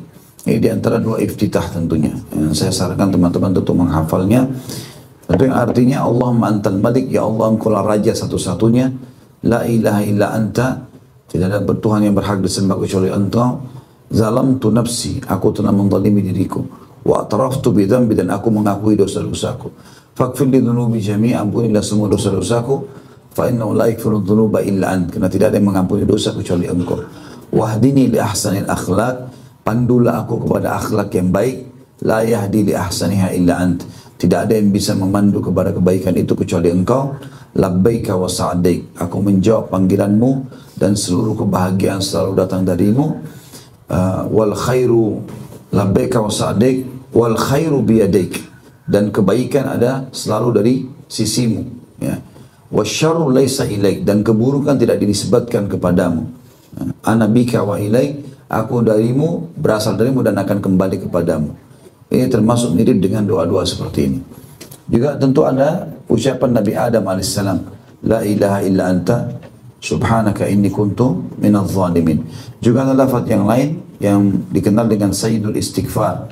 Allahumma anta rabbi la ilaha illa anta khalaqtani wa ana 'abduka wa ana 'ala ahdika wa wa'dika mastata'tu a'udzu bika min syarri ma sana'tu abu'u laka bi ni'matika 'alayya wa abu'u bidhanbi faghfirli fa innahu la yaghfiru dhunuba illa anta. Ini dikenal dengan tuannya istighfar. Yang kata Nabi SAW, siapa yang baca satu kali di pagi hari, kalau dia mati sebelum menjelang petang, dia akan masuk surga. Dan kalau dia baca satu kali di petang hari, maka kalau dia meninggal sebelum pagi hari, dia akan masuk ke dalam surga.